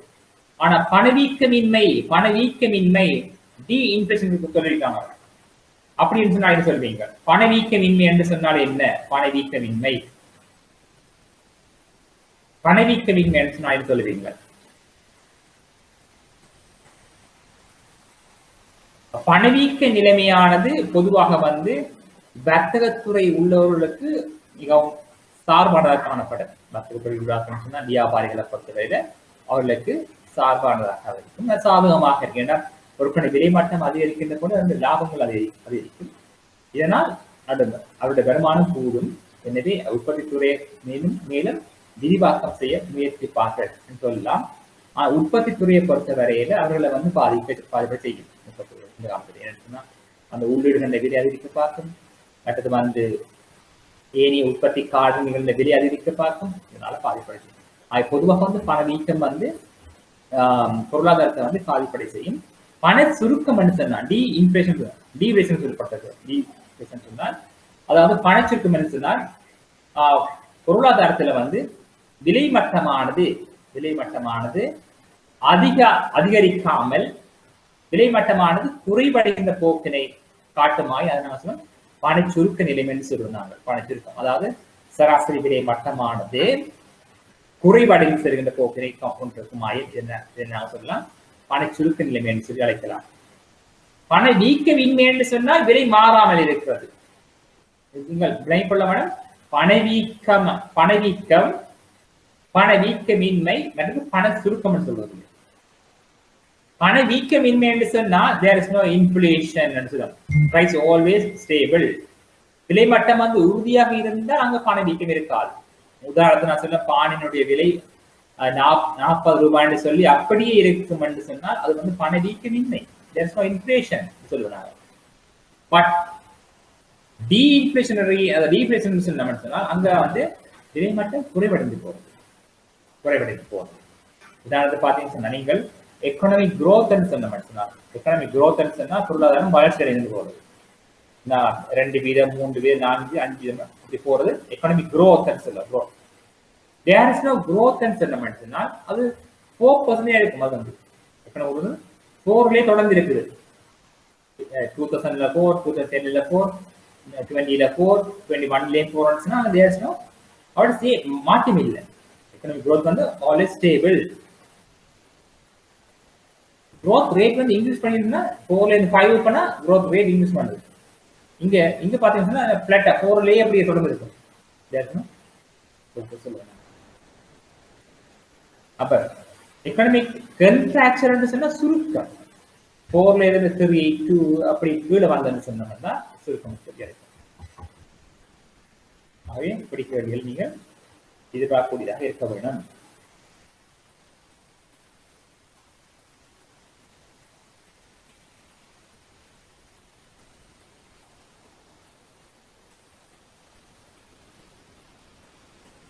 பப்ளிக் எப்படின்னு கேள்வி கேட்டுக்க பாருங்களே. நாணய கொள்கை மற்றும் இறை கொள்கையின் முக்கிய நோக்கங்களை சுருக்கமாக விளக்குக. நாணய கொள்கை மற்றும் இறை கொள்கையின் முக்கிய நோக்கங்களை சுருக்கமாக விளக்குக சொல்லி கேட்டிருக்கணும். இவ்வாறான கேள்விகளுக்கு நீங்கள் விடை எழுதுகின்ற பொழுது நாணய கொள்கை என்று சொன்னால் என்ன சிறிய விளக்கம் கொடுங்க, இறை கொள்கை என்று சொல்லி சிறிய விளக்கத்தை கொடுத்துட்டு அதனுடைய முக்கியமான நோக்கங்களை நீங்கள் குறிப்பிட வேண்டும். ஆகவே இப்படியான கேள்வி வந்தால் உங்களுக்கு விடை எழுதுறதுக்கு இலகுவாக இருக்கும். என்ன சொன்னா உங்களுக்கு தெரியும், monetary policy and fiscal policy பற்றி நீங்க பார்த்துருக்கிறீங்க. ஆகவே இதனுடைய முக்கிய நோக்கம் என்னன்னு சொல்லி கேட்டுக்கோங்க. பிஸ்கல் பாலிசி முக்கிய நோக்கம் என்ன, அதே போல மானிட்டரி பாலிசி முக்கிய நோக்கம் என்ன, பொருளாதார நீங்கள் நாணய கொள்கை படிக்க நாணய கொள்கையின் முக்கிய நோக்கம் என்ன, நோக்கம் நாணய கொள்கையை வந்து மேற்பாடு செய்யறது யாரு, கட்டுப்படுத்துறது யாரு, ஒழுங்கமைக்கிறது யாரு, எல்லாம் நீங்க அறிஞ்சிருக்கிறீங்க. இது சம்பந்தமா சொல்ல குறிப்பிடுங்க பார்க்கலாம். நாணய கொள்கை என்று சொன்னால் என்ன, இறை கொள்கை என்று சொன்னால் என்ன, சும்மா குறிப்பிடுங்க பார்க்கலாம்.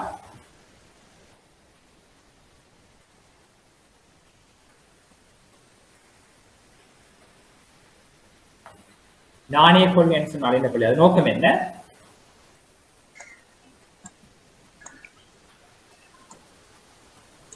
நாட்டுல வந்து பணவீக்கத்தை வந்து விரும்பத்தொரு மட்டத்துல போன்றதுக்காக மத்திய வங்கியால நடைமுறைப்படுத்தப்படுற கொள்கைகள் வந்து நாணய கொள்கை. நாட்டினுடைய வருமானம் செலவீனங்களை கட்டுப்படுத்துவதற்காக அரசாங்கத்தினால் மேற்கொள்ளப்படுற கொள்கை வந்து இறை கொள்கை. சரி சரி சரி சரி. அப்ப பொருளாதாரத்துல வந்து இரண்டு கொள்கைகள் இருக்குது. இரண்டு கொள்கைகள், ஒன்று இறை கொள்கைன்னு சொன்னீங்கள், இன்னொன்று சொன்னீங்கள் நாணய கொள்கைன்னு சொன்னீங்கள். உங்களுக்கு தெரியும், இறை கொள்கை என்பது வந்து பிஸ்கல் பாலிசி சம்பந்தப்பட்டது. உங்களுக்கு தெரியும், வரவு செலவு திட்டம் சம்பந்தப்பட்டது சொல்றாங்க. அதில் தெரியும், உங்களுக்கு பார்த்திருப்பீங்கள், வரவு செலவு திட்டத்துல வந்து தான் சம்பந்தப்பட்டது.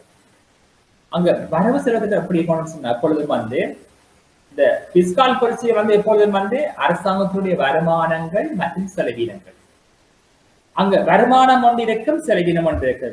பாருங்க, அங்க வருமானம் கூடி செலவு குறையுது. வருமானம் கூட வரவு 10 இருக்குது, செலவு 8 இருக்கு, 8 இருக்குது. வரவு 10 செலவு 8, வரவு 10 செலவு 8. அப்போ அங்க ரெண்டு வந்து என்னவா இருக்கும், மிகையாக இருக்கு. வரவு செலவு திட்டம் மிகைன்னு சொல்லுவோம். பட்ஜெட் சர்ப்ளஸ் அழைப்போம், budget surplus, government budget surplus அழைப்போம். நாங்கள் அது பார்க்கவே இல்லாது, பார்க்கவே இல்லை, அப்படி நடக்கிறதே இல்லை. அந்த அதிசயமா இருக்கும் நடந்தா. ஆனா இலங்கை பொறுத்தவரையில பாத்தீங்கன்னு சொன்னா,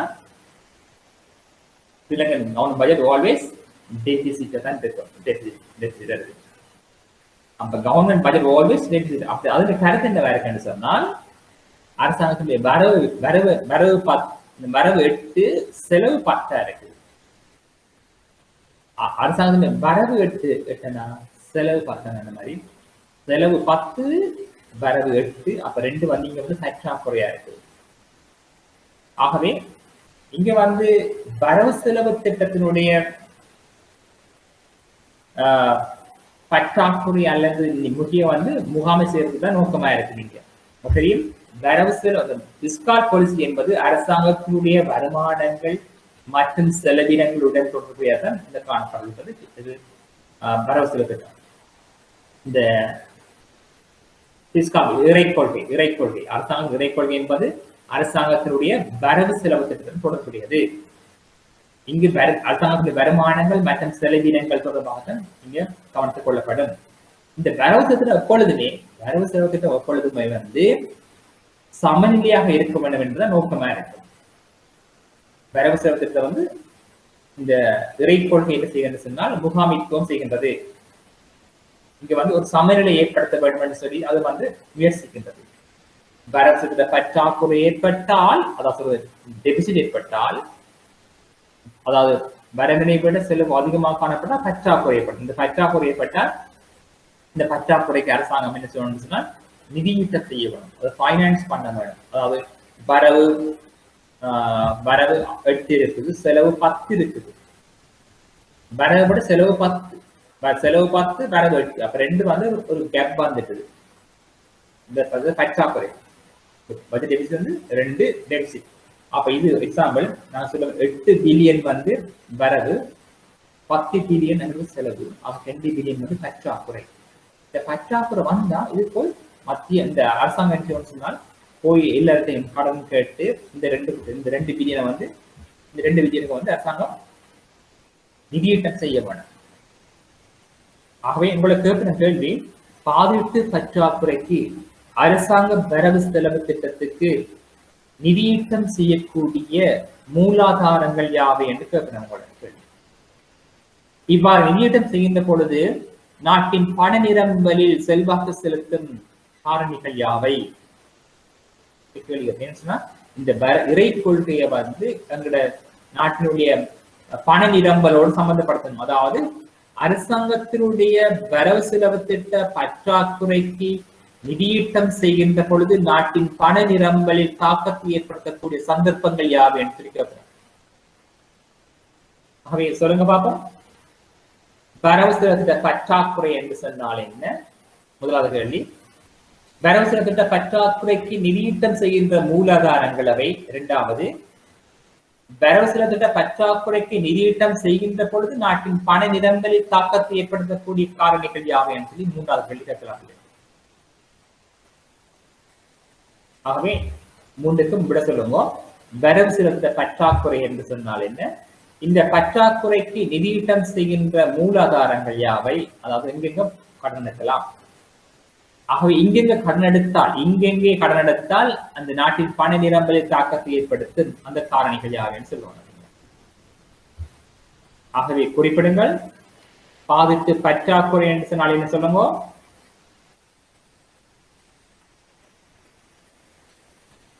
பாதிட்டு பற்றாக்குறை என்றால் என்ன? பாதிட்டு பற்றாக்குறைக்கு நிதியீட்டம் செய்கின்ற மூலாதாரங்கள் யாவை?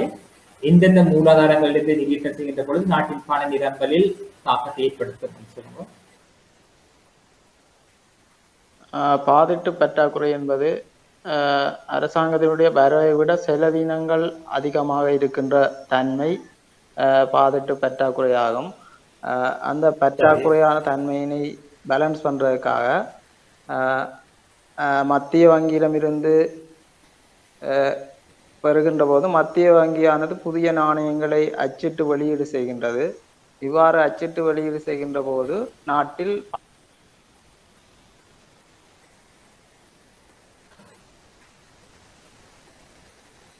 பண நிரம்பல்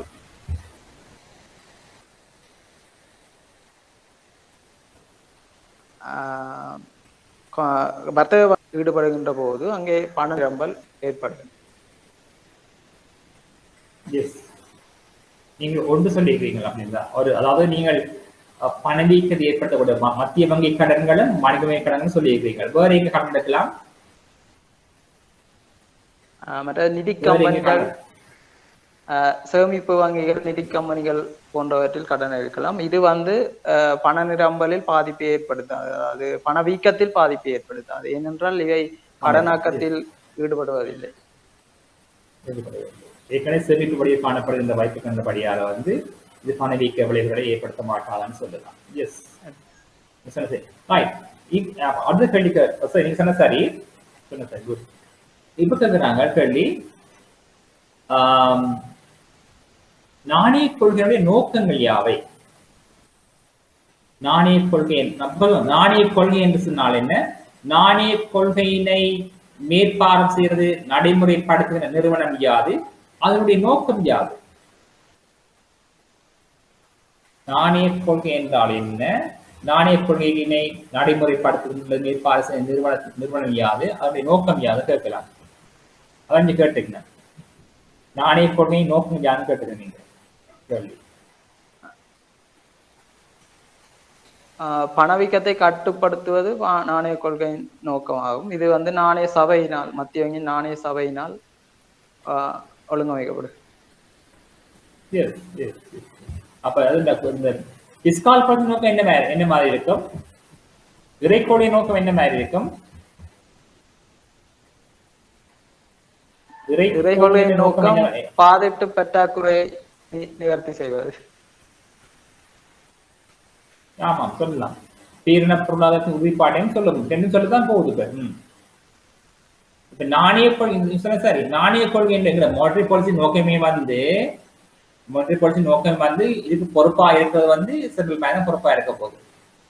நாட்டினுடைய பேரின பொருளாதாரத்தினுடைய உறுதிநிலை ஸ்டாபிலிட்டின்னு சொன்னாங்க. என்ன பேரின பொருளாதாரத்தினுடைய உறுதிநிலையை வந்து வச்சிருக்கிறதுக்கு வந்து பொறுப்பா இருக்கிறது வந்து மத்திய வங்கி.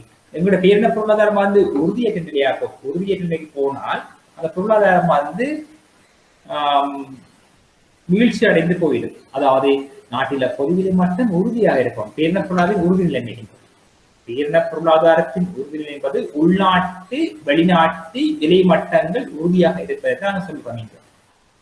இந்த உள்நாட்டு விலை உறுதிப்பாடு உறுதியா இருக்க வேண்டும். அந்த பிரைஸ் ஸ்டாபிலிட்டி இருக்க வேண்டும். சொன்ன மாதிரி பிரைஸ் முக்கியம் உங்களுக்கு.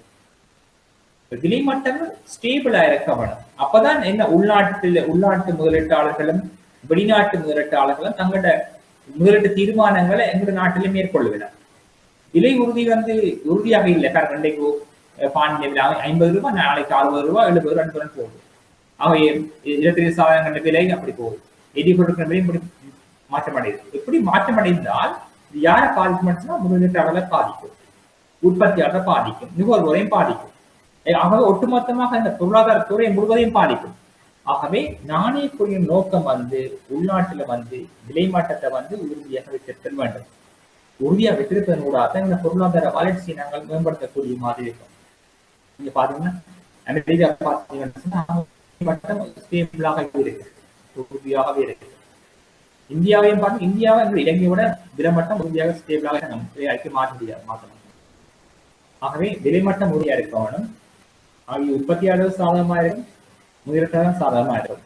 இது எப்படி உறுதிப்பாட்டை மேற்கொள்ளுன்னு சொல்லி உள்ளுக்குள்ள நாணய கொள்கையிலும் தெரியும். நாணய கொள்கையில தீர்மானம் எடுக்கிறாங்க. அவ்வளவு நாணயங்களை வந்து அச்சுறது வெளியதெல்லாம் பார்க்கணும். ஆகவே நாணயம் அந்த உங்களோட நாட்டினுடைய விலைமட்டம் வந்து அதிகமாக காணப்படுது, நாட்டுல பணம் அதிகமாக இருந்தால் அதை வந்து கட்டுப்படுத்துறதுக்கு மத்திய பல்வேறுபட்ட கருவிகளை பயன்படுத்துது.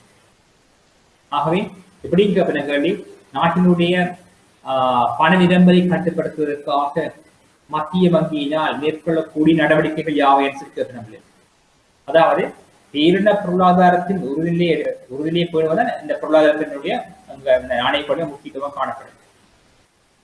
அதாவது தெரியும், எக்கனாமிக் ஸ்டாபிலிட்டி அண்ட் ஃபைனான்ஸ் ஸ்டாபிலிட்டி மத்திய வங்கி நோக்கமே இருக்குது. மத்திய வங்கியுடைய நோக்கம். ஆகவே கேட்ப கேள்வி, இந்த பேரின பொருளாதார உறுதிநிலையை மேம்படுத்துவதற்கு உறுதிப்பாட்டை மேம்படுத்துவதற்கு மத்திய வங்கியினால் மேற்கொள்ளக்கூடிய நடவடிக்கைகள் யாவை, அல்லது விலை மட்டத்தினை உறுதியாக வைத்திருப்பதற்கு மத்திய வங்கியினால் மேற்கொள்ளக்கூடிய நடவடிக்கை அமைச்சு சொல்லுங்க பாபம்.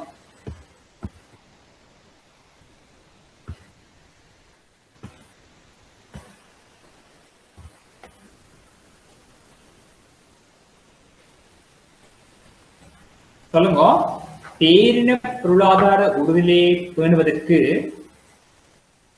மத்திய வங்கியினால் மேற்கொள்ளக்கூடிய நடவடிக்கைகள் யாவை?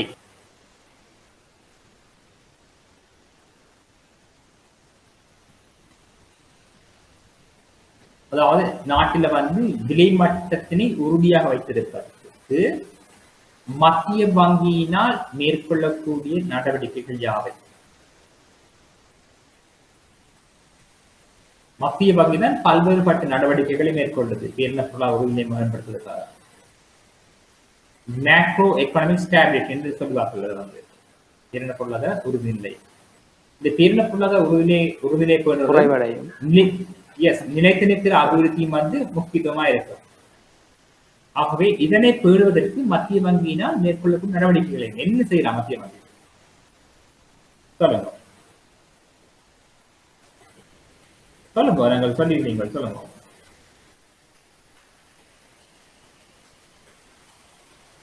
பேரின பொருளாதார உறுதிநிலையை பேணுவதற்கு மத்திய வங்கி என்ன செய்கிறது? வளமையா என்ன செய்யுது? அதாவது விலை மட்டம் அதிகரித்தால் இது எவ்வாறு கட்டுப்படுத்தலாம் சொல்லுங்க. அதான் கிடையாது.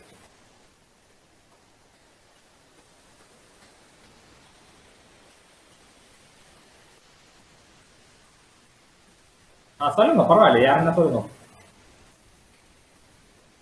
நாட்டில பணங்கள் கூடியிருக்குது, பெரிய பொருளாதாரத்தை விலை உறுதிப்பாடு இல்லாமல் இருக்குது. இதை கட்டுப்படுத்துறதுக்கு மத்திய வங்கி என்ன செய்யலாம்னு சொல்லி தெரியும் உங்களுக்கு. இதான் கேட்ட கேள்வி, 7வது வெளியே கேட்டுருக்காங்க.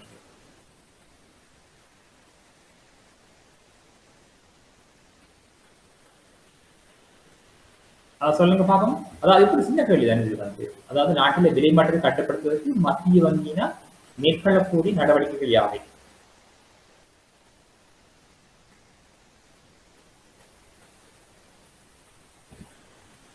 சொல்லுங்க, டைம் போகுது, சொல்லுங்க. No problem. அதாவது விலை மாற்றம் அதிகமாக காணப்படுது, இதை கட்டுப்படுத்துறது மத்திய வங்கி செய்ய வேண்டும். நீங்க பார்த்து இப்படி என்ன இருந்தது பார்த்துருக்கீங்க.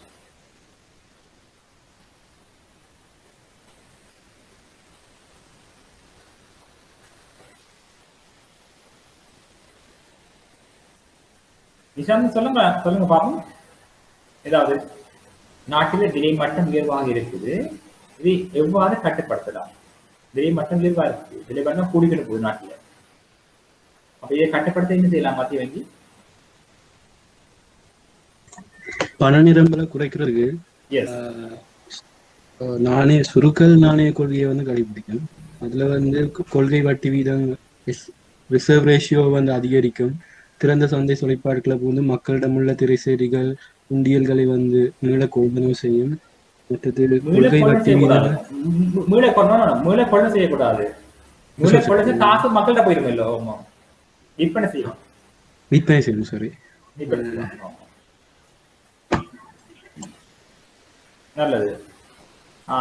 திருமால் சொல்லுங்க, அடுத்து சொல்லுங்க. திருமால் சொல்லுங்க, ஏதாவது நாட்டினுடைய பண நிரம்பலை எப்படி குறைக்கலாம்? வட்டி விதங்களை சொன்னீங்க, வட்டி விதங்களை கூட்டி நீங்கள் வட்டி விதம் அதிகரிக்கின்ற பொழுது பொதுமக்கள் தங்களை கையில் காசு கொண்டு போய் வங்கியில வைப்பு செய்வார்கள். அதே போல வட்டி விதம் அதிகம் என்று சொன்னால் பொதுமக்கள் வங்கியில போய் கடன் எடுக்க மாட்டேனும். இதனால் கடனாக்கம் குறையும், நாட்டில பண நிரம்பல் குறையும் என்று சொல்லுவீங்கள்.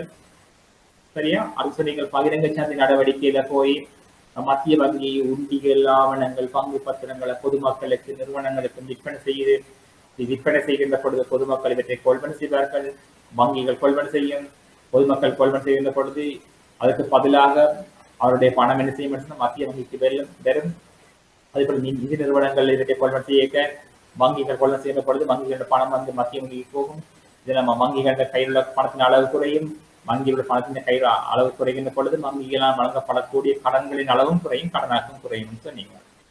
வேறு என்ன செய்யலாம்? மத்திய வங்கி ஏனைய வணிக வங்கிகளுக்கு, ஏனைய நிதி நிறுவனங்களுக்கு ஆலோசனை கொண்ட, அதாவது வணிக வங்கிகள், மத்திய வங்கி, ஏனைய வங்கிகள் வந்து கடன் வழங்குகின்ற அளவை குறைக்க சொல்லலாம். அதாவது நாட்டில விலைமட்டம் அதிகமாக காணப்படுது, இயன்ற வர வந்து தமது கடன்களை குறைக்க சொல்லி ஏனைய வங்கிகளுக்கு மத்திய வங்கி அறிவுறுத்தல் கொடுக்கலாம். ஏன்னா அப்படின்னு சொன்னா, நீங்க கடன்கள் கொடுக்கின்ற பொழுது நுகர்வுக்கான கடன்களை கொடுக்காதீங்க, முதலீட்டுக்கான கடன்களை கொடுங்க சொல்லி ஆலோசனைகள் அறிவுரைகளை வந்து வழங்கக்கூடியதாக இருக்கும். ஆகவே இப்படி செய்யலாம். இதுதான் நாட்டில் விலை உறுதிப்பாட்டை வந்து பண்ணக்கூடிய மாதிரி காணப்படும். அதே போல மத்திய வங்கி என்ன செய்யலாம் சொன்னா, உற்பத்தி துறை இருக்குது தானே, அவை அந்த உற்பத்தி துறையை வந்து ஊக்குவிக்கக்கூடிய வகையில வந்து வழிவகைகளை வந்து அரசாங்கம் அறிவிக்கலாம். ஒன்று சொன்னா விலைமட்டத்தை குறைக்கப்படும். அவை இப்படி சொன்னால் போதுமானதாக இருக்கும். ஆகவே தெரிவு கடன் கட்டுப்பாடு, தொகையிய கட்டுப்பாடு அப்படின்னு சொல்லி பிடிக்கலாம் நாங்க கவர்மெண்டா.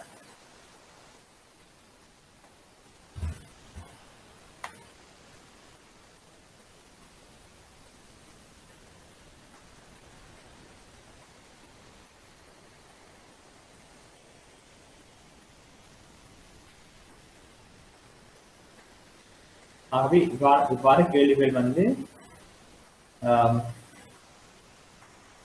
பல்வேறுபட்ட வினாக்கள் உங்களிடம் வந்து பேசப்படலாம்.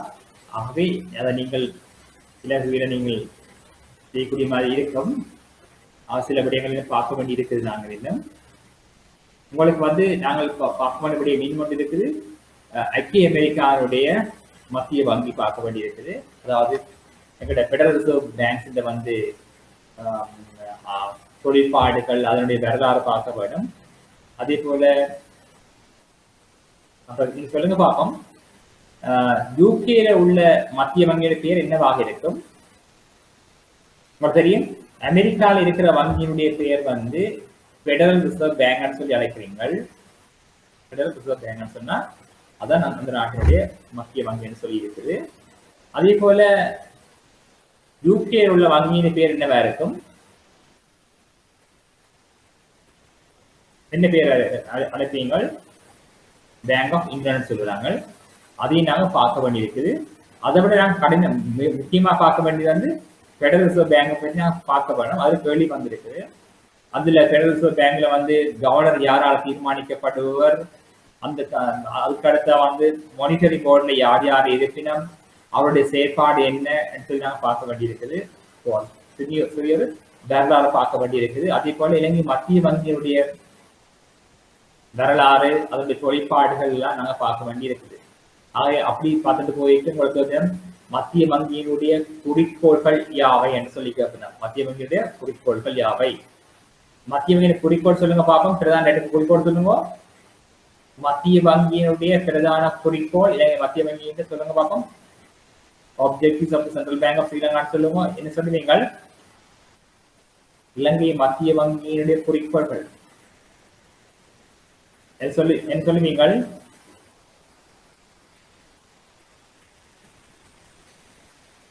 என்ன சொல்லுவீங்க? சொல்லுங்க பார்ப்போம். இலங்கை மத்திய வங்கியின் குறிக்கோள்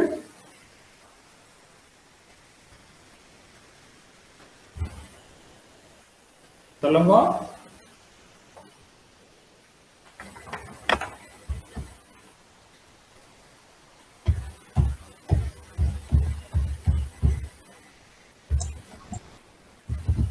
சொல்லுங்க. பொருளாதார வளர்ச்சியும் விலை உறுதிப்பாடும் நிதியியல் நிறுவனங்களின் உறுதிப்பாடு சொல்லுறாங்க. இல்ல பாத்தீங்கன்னு சொன்னா தெரியுது அவங்க இதுல இல்ல தெரியுதா? இல்ல தெரியும். எக்கனாமிக் அண்ட் பிரைஸ் ஸ்டெபிலிட்டி அது ஒரு உறுதிப்பாடு. ரெண்டாவது சொல்லப்படுறது ஃபைனான்ஸ் சிஸ்டம் ஸ்டெபிலிட்டி.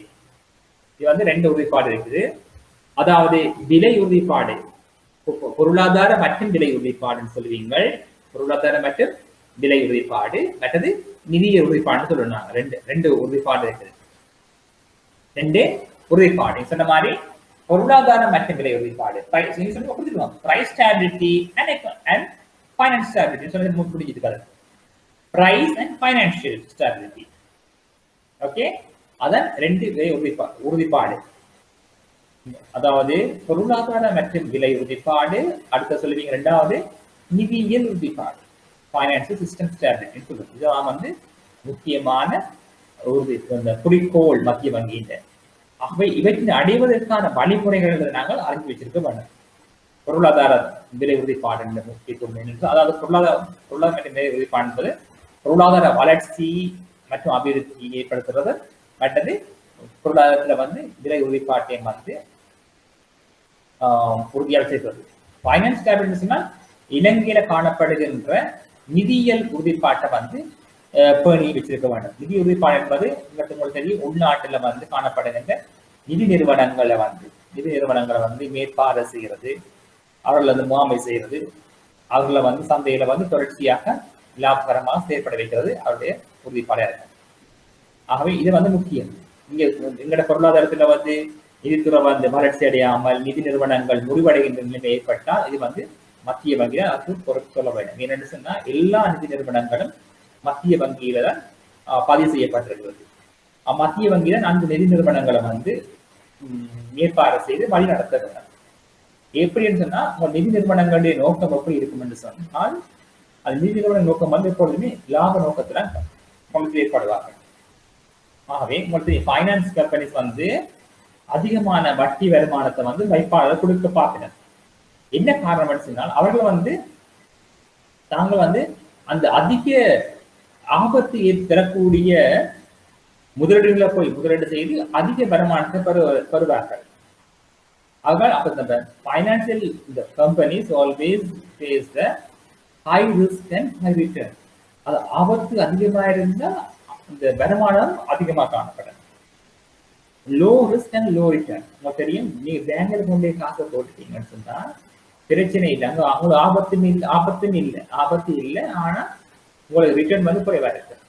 ஆனா இந்த காசை கொண்டு போய் நீங்கள் ஒரு புதிய முதலீட்டுல கொண்டே போட்டீங்கன்னு சொன்னா, நீங்களே வியாபாரத்தை ஆரம்பிச்சீங்கன்னு சொன்னா, அப்படி உங்களுக்கு ரிஸ்க்கும் கூடவா இருக்கு. ஹை ரிஸ்க் அண்ட் ஹை ரிட்டர்னா இருக்கு. வந்த லாபம் வந்தா உங்களுக்கு நிறைய லாபங்கள் கிடைக்கும், ஆனா இதோட நட்டம் வந்தா அப்படி நட்டம் போகுது. ஓகே, அதான் அப்படிப்பட்ட நோக்கமா இருக்கு. அதாவது நிதி கம்பெனிகள் அநேகமாக வந்து லாப நோக்கத்தில் தான் செயற்படுவார், லாபம் சிந்திப்பார். ஆனால் தங்களுடைய வருமானத்தை கொண்டு போய் ஆபத்து அதிகமாக உள்ள முதலீடு செய்து, ஆகவே சில வழிகள்ல அந்த லாபம் கிடைக்காத நட்டமடைந்து முடிவடையும். ஆகவே இந்த நேரத்தில் தான் மத்திய வங்கி அதனுடைய 5 வீட வந்து அதிக அளவில் பரிசீலனை செய்து அந்த நிறுவனங்களுடைய நிதி முதலீடுகளை வந்து சரிப்படுத்தும். ஆகவே லாபம் முக்கியம் நிறுவனத்துக்கு. ஆகவே 2 இது வந்து முக்கியத்துவமாக காணப்படுது. ஆகவே இதை நீங்க அறிஞ்சு வச்சிருக்கணும். உங்களுக்கு அடுத்தது சொல்லுங்க, மத்திய வங்கியினுடைய தலைவர் யாரு, அவர் யாரால் நியமிக்கப்படுவார்? மத்திய வங்கியோட தலைவர் யாரு, அவர் யாரால் நியமிக்கப்படுவார்? இலங்கையில வந்து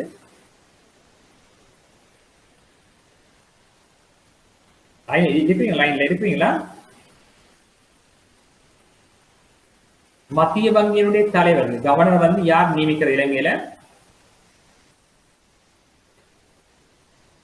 சென்ட்ரல் பேங்கின கவர்னர் வந்து யார் நியமிக்கிறது? ஜனாதிபதி. அமெரிக்கால யார் நியமிக்கிறது? அமெரிக்கால யார் நியமிக்கிறது? அந்த ரிசர்வ் பேங்க் கவர்னரை வந்து ஜனாதிபதி நியமிப்பார். அந்த கவர்னருக்கு யார் எந்த அமைப்பு செய்யப்படுகின்றது? கவர்னருக்கு வந்து தெரியும், மத்திய வங்கி வந்து மிகவும் பொறுப்பான வங்கி. இலங்கையுடைய பொருளாதாரத்தை வந்து தெரியும், எக்கனாமிக் அண்ட் பிரைஸ் ஸ்டேபிலிட்டி மேம்படுத்துறது மத்திய வங்கி. அதே போல பைனான்சியல் ஸ்டேபிலிட்டி ஏற்படுத்துறது வந்து மத்திய வங்கி. அப்ப பொருளாதார உறுதிப்பாடு, விலை உறுதிப்பாட்டை மேற்கொள்வது மத்திய வங்கி. அதே நேரம் வந்து அங்கட பைனான்சியல் நிதியியல் உறுதிப்பாட்டை மேம்படுத்துறது வந்து இந்த மத்திய வங்கி. தெரியும், பங்கு சந்தை இருக்குது, மற்றும் ஏனைய சந்தைகள் இருக்குது. எல்லாவற்றையும் இந்த மத்திய வங்கி தான் மேற்பார்வை செய்து ஒழுங்குபடுத்தணும். அவங்க மத்தியும் பெரிய கடப்பாடு இருக்குது. ஆகவே கவர்னர் வந்து மத்திய வங்கி தலைவராக இருப்பார். இவர் ஜனாதிபதி ஆசிரியர் நியமிக்கப்பட்டிருக்கார். இந்த மத்திய வங்கியின் ஆளுநருக்கு ஆலோசனை வழங்குவதற்கு அவர் சபை என்று நியமிக்கப்பட்ட சபையினுடைய பேர் என்ன? மத்திய வங்கியினுடைய ஆளுநருக்கு ஆலோசனை வழங்குவதற்காக நியமிக்கப்பட்ட சபையினுடைய பெயர் என்னவா இருக்கும்? என்ன பெயர்? மானிட்டரி போர்டு கேள்விப்பட்டீர்கள் தானே? நாணய சபை வந்து அதனை வந்து நாணய சபை தான் அது வந்து அவருக்கு மத்திய வங்கியினுடைய ஆளுநருக்கு வந்து ஆலோசனைகள் மற்றும் யோசனைகளை வந்து முன்வைக்கும் என்று சொல்லலாம். இதுல இருக்கு, நீங்க பார்க்கலாம். போனீங்கன்னு சொன்னா மத்திய வங்கி சம்பந்தமான விடயங்களை கொஞ்சம் நீங்க வாசித்து பார்க்கலாம், பிரச்சனை இருக்காது. பொருளாதார உறுதிப்பாடு, நிதியியல் உறுதிப்பாடுன்னு சொல்லி இருக்குது. இது வந்து நீங்கள் அறிந்து வைக்க வேணும். மற்றது வந்து இதை நீ பொதுவாக அந்த இலங்கை மத்திய வங்கியினுடைய அறிமுகங்கள், அதனுடைய வரலாறு சம்பந்தமாக நீங்கள் அறிந்து வச்சிருக்க வேண்டும். மத்திய வங்கியின் முதலாவது ஆளுநருடைய பேர் என்னது? மத்திய வங்கியினுடைய முதலாவது ஆளுநர் கவர்னருடைய பேர் என்னவா இருக்கும்? அதை நீங்க அறிஞ்சு வச்சுக்கணும். அவர் எந்த நாட்டை சேர்ந்தவர் சொல்லி அறிஞ்சிருக்க வேணும். மத்திய வங்கியினுடைய கவர்னருடைய பேர் தெரியுமா? ஆரம்பத்துல முதலாவது கவர்னருடைய பெயர், மத்திய வங்கி எந்த சட்டத்துக்கு உருவாக்கப்பட்டது, எத்தனை ஆண்டு உருவாக்கப்பட்டது என்று அறிஞ்சு வச்சுக்க வேணும். சொல்லுங்க, யாரு மத்திய வங்கியின் கவர்னருடைய பெயர் என்ன? முதலாவது கவர்னருடைய பெயர் அமெரிக்காவை சேர்ந்தவர், பெடரல் ரிசர்வ் பேங்க்ல இருந்தவர். அவர் வந்து சொல்லுங்க, ஜான் எக்ஸ்டர். எஸ், ஜான் எக்ஸ்டர் என்பவர் மத்திய வங்கியின் முதலாவது ஆளுநர். அவர்தான் வந்து மத்திய வங்கியினுடைய நாணய கொள்கையை வந்தெல்லாம் அவர் தான் சரியாக வரைந்து வச்சிருக்கிறார். அவருடைய நாணயக்குழு அது தற்பொழுதும் பயன்படுத்தப்படுகிறது. அந்த அளவுக்கு வந்து மிகவும் நேர்த்தியானதாக காணப்பட்டது. இவர் வந்து மிகவும் இளமையான கவர்னர் வந்திருக்கார் இலங்கைக்கு வந்து இள வயதுல வந்து கவர்னர் செய்யப்பட்டது. இவர் வந்து பொருளியலாளரும் கூட பெடரல் ரிசர்வ் பேங்க்ல வந்து பணியாற்றினவர். இவர முதலாவது எங்கட கவர்னரா இருந்து எங்கட சென்ட்ரல் பேங்க் வந்து ஸ்டாப்ளிஷ் பண்ணியிருக்கிறார் முதலாவது. ஆகவே திறமையான ஒரு கவர்னரா இருந்திருக்கிறார் சொல்லி சொல்லப்படுது. அப்படி சொல்லலாம். ஆகவே இப்படி கேள்விகள் வருது. அடுத்த இன்னொரு நான் பேப்பர் வந்து போடுவேன் உங்களுக்கு, அதை நீங்கள் பார்க்கலாம், உங்களுக்கு மெயில் பண்ணலாம். பேப்பர் வந்து நீங்க எல்லாரும் வந்து உங்களுக்கு பேப்பர் கிடைக்கணும்னு நீங்க ரெண்டு டெக்ஸ்ட் மெசேஜ் போடுங்கோ. ஏற்கனவே 3-4 பேர் போட்டுருக்கீங்க, மற்றாக்கள் போட எல்லாம் போடுங்க. நான் உங்களுக்கு மெயில் பண்றேன். உங்களுக்கு உங்களுடைய இமெயில வந்து எனக்கு மெயில் பண்ணுங்க. இந்த அட்ரஸுக்கு வந்து தெரியும், இந்த இமெயிலுக்கு அடுத்து நீங்க டெக்ஸ்ட் பண்ணீங்கன்னா நான் அதுக்கு என்ன மெயில பேப்பர் போடுவேன் உங்களுக்கு.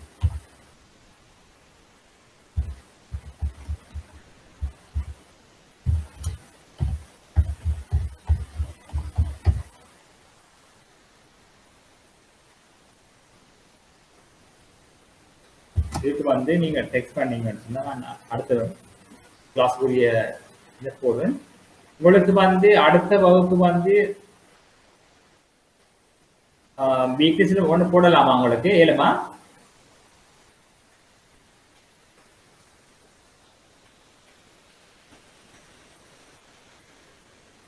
நீங்க இப்பவே மெயில் போட்டா போடுங்க, நான் சேவ் பண்ணி வைப்பேன். நான் இதுல உங்களுடைய எஸ்எம்எஸ் உங்களுடைய டெக்ஸ்ட் மெசேஜ் போடுங்க, இமெயிலுக்கு போடுங்க, நான் சேவ் பண்ணி வைப்பேன்.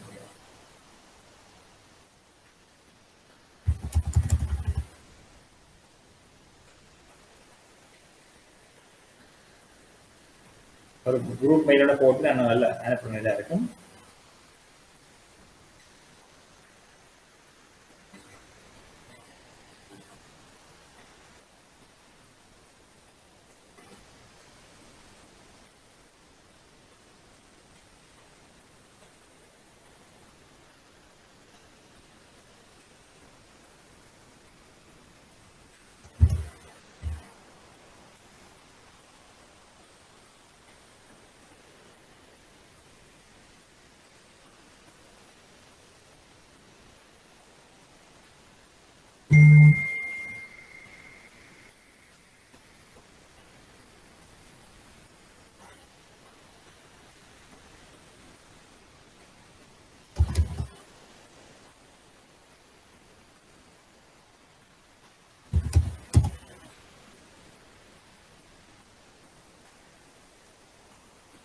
அடுத்த முறை பேப்பர் போடைக்க அதுக்கேற்ற மாதிரி நீங்க உங்களுக்கு பயன்படுத்திட்டு வாங்கோ.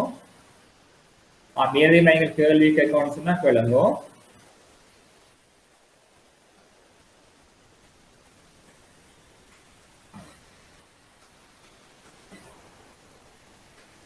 ஏதாவது உங்க சந்தேகங்கள் இருக்குமென்னு சொன்னா, ஏதாவது கேள்வி கேட்கணும்னு சொன்னா கேளுங்கோ.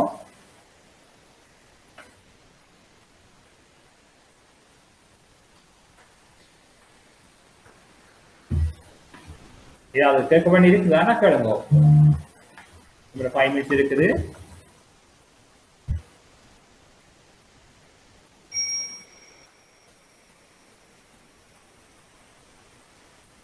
மற்றது நீங்க சென்ட்ரல் பேங்க் ரிப்போர்ட்ல போய் சென்ட்ரல்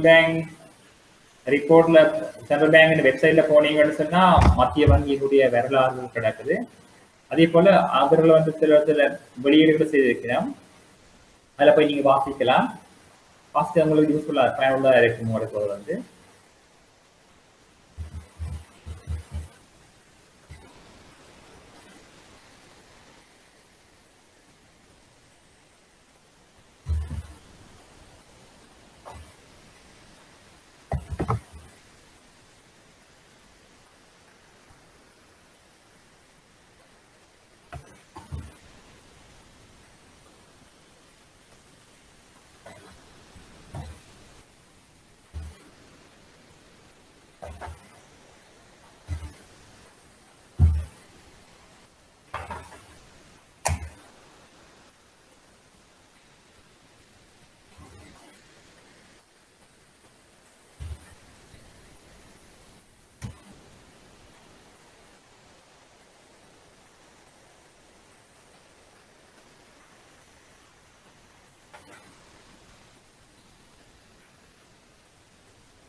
ஆகவே நீங்கள் இதை பார்க்கணும் கட்டாயம் பாருங்க. இந்த பணத்தினுடைய வகைகள் பாருங்க, பணத்தினுடைய வகைகளை மறந்துடாதீங்க. இந்த M1 M2 M2B சரியா, அதனுடைய இதெல்லாம் பார்த்து வைங்க. அடுத்தது வந்து இந்த ஃபங்க்ஷன் ஆஃப் சென்ட்ரல் பேங்க் ஒன்று சொல்லியிருக்கோம், அது சும்மா கொஞ்சம் ஒரு அதாவது பாருங்க. அதாவது மத்திய வங்கியினுடைய தொழிற்பாடுகள் சொல்லி பார்க்க வேணும். அதே போல இலங்கை மத்திய வங்கியின் தொழிற்பாட்டையும் பார்க்க வேணும். நீங்கள் பெடரல் ரிசர்வ் பேங்கினுடைய தொழிற்பாட்டையும் பார்க்க வேணும். மத்திய வங்கி தொழிற்பாடுகள்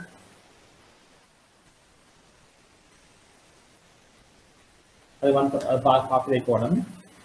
அதே போல மத்திய வங்கியினுடைய மேற்பார்வை தொழிற்பாடு சூப்பர்விஷன் தொழிற்பாடு சம்பந்தம் பார்க்கணும். அதாவது மத்திய வங்கியினுடைய மேற்பார்வை செயற்பாடுகள், அது மத்திய வங்கி நிதி சந்தையை வந்து அல்லது நிதி நிறுவனங்களை வந்து மேற்பார்வை தொழிற்பாடுகள் சம்பந்தமாக நீங்கள் பார்க்க வேண்டும். அதே போல உங்களுக்கு தெரியும் மத்திய வங்கியில ரிசர்வ் சம்பந்தமானது, மத்திய வங்கியுடைய ஐந்தக சம்பந்தமான விடயத்தை பார்க்கணும். மத்திய வங்கியுடைய சொத்துக்கள் மற்றும் பொறுப்புகள் தொடர்பானது. அதே போல உங்களுக்கு தெரியும் ஓப்பன் மார்க்கெட் ஆபரேஷன் தெரியும்.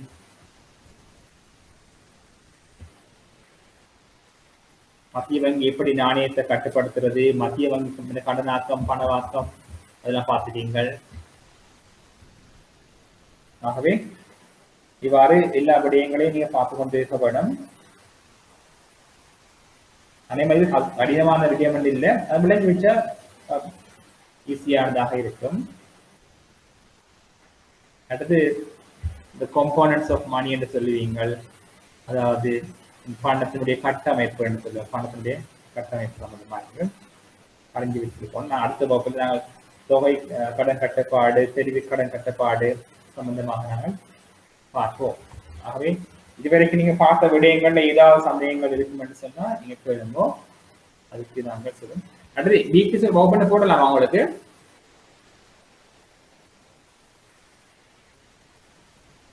பிபிசி போட மாட்டீங்களா?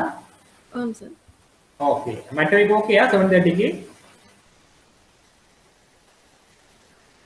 7:30க்கு ஓகேயா? மற்றவைக்கு வீட்டில் இருக்கீங்களானே 7:30க்கு? எஸ். அப்ப நாங்கள் நாங்கள் திங்கள் புதன்கிழமை அப்படி ஏதாவது போட முடியுமா உங்களுக்கு? கேளுமா? புதன்கிழமை வெனிஸ்டே பாப்போம். நான் உங்களுக்கு மெயில் பண்ணுவேன். ஓகே, வெனிஸ்டே அல்லது தேர்ஸ்டே நான் உங்களுக்கு மெயில் பண்றேன். உங்களுக்கு என்ன மேட்ருக்கு ஆரம்பிக்கிறேன். Okay okay, thank you so much. Be safe. கவனமா இருங்கோ. மீண்டும் சந்திப்போம் நாங்கள் அடுத்த வகுப்புல. Thank you.